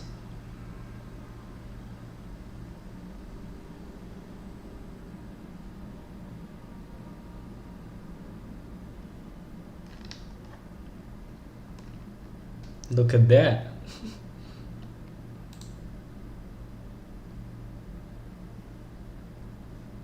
Crazy.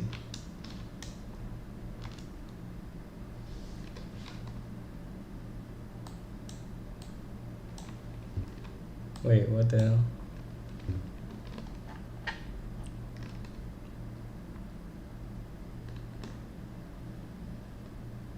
Right now we're using multiple threads. Let's go.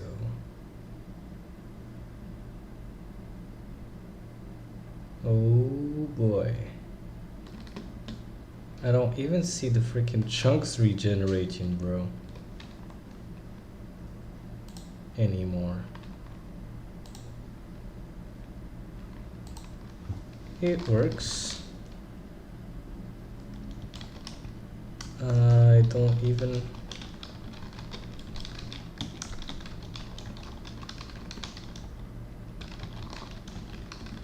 I mean, I know what happened, like the actual multi-threading, but I want more detailed overview of what he changed.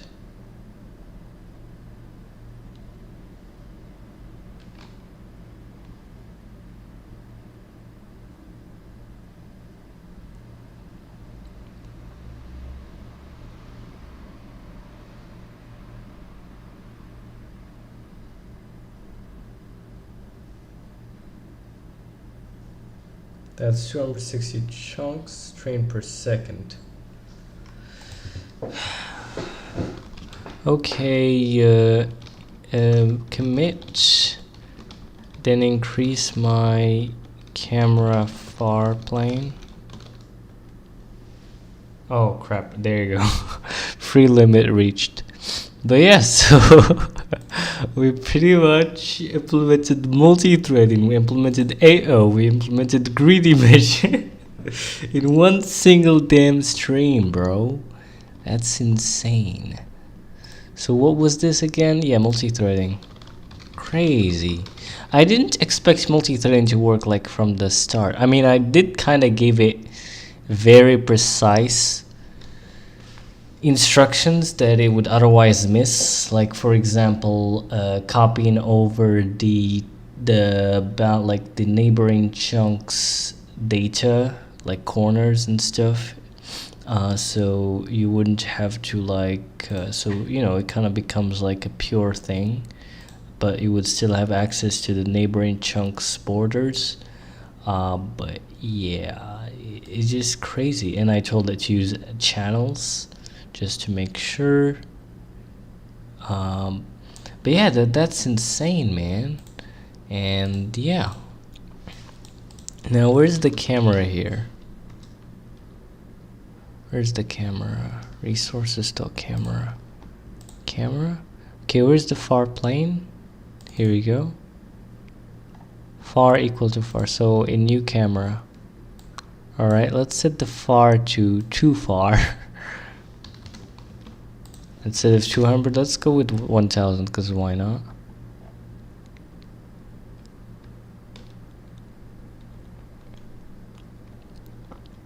And look at that. Bruh. I wonder if it's like a multi-threading limit or or is it just like a cap on the frame rate or something? I don't know. Let me see, hold on. Did it remove that stuff? Hold on.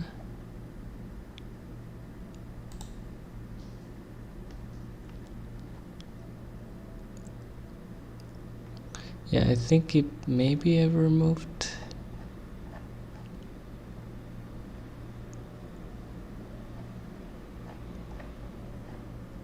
Oh boy, that's a lot of code.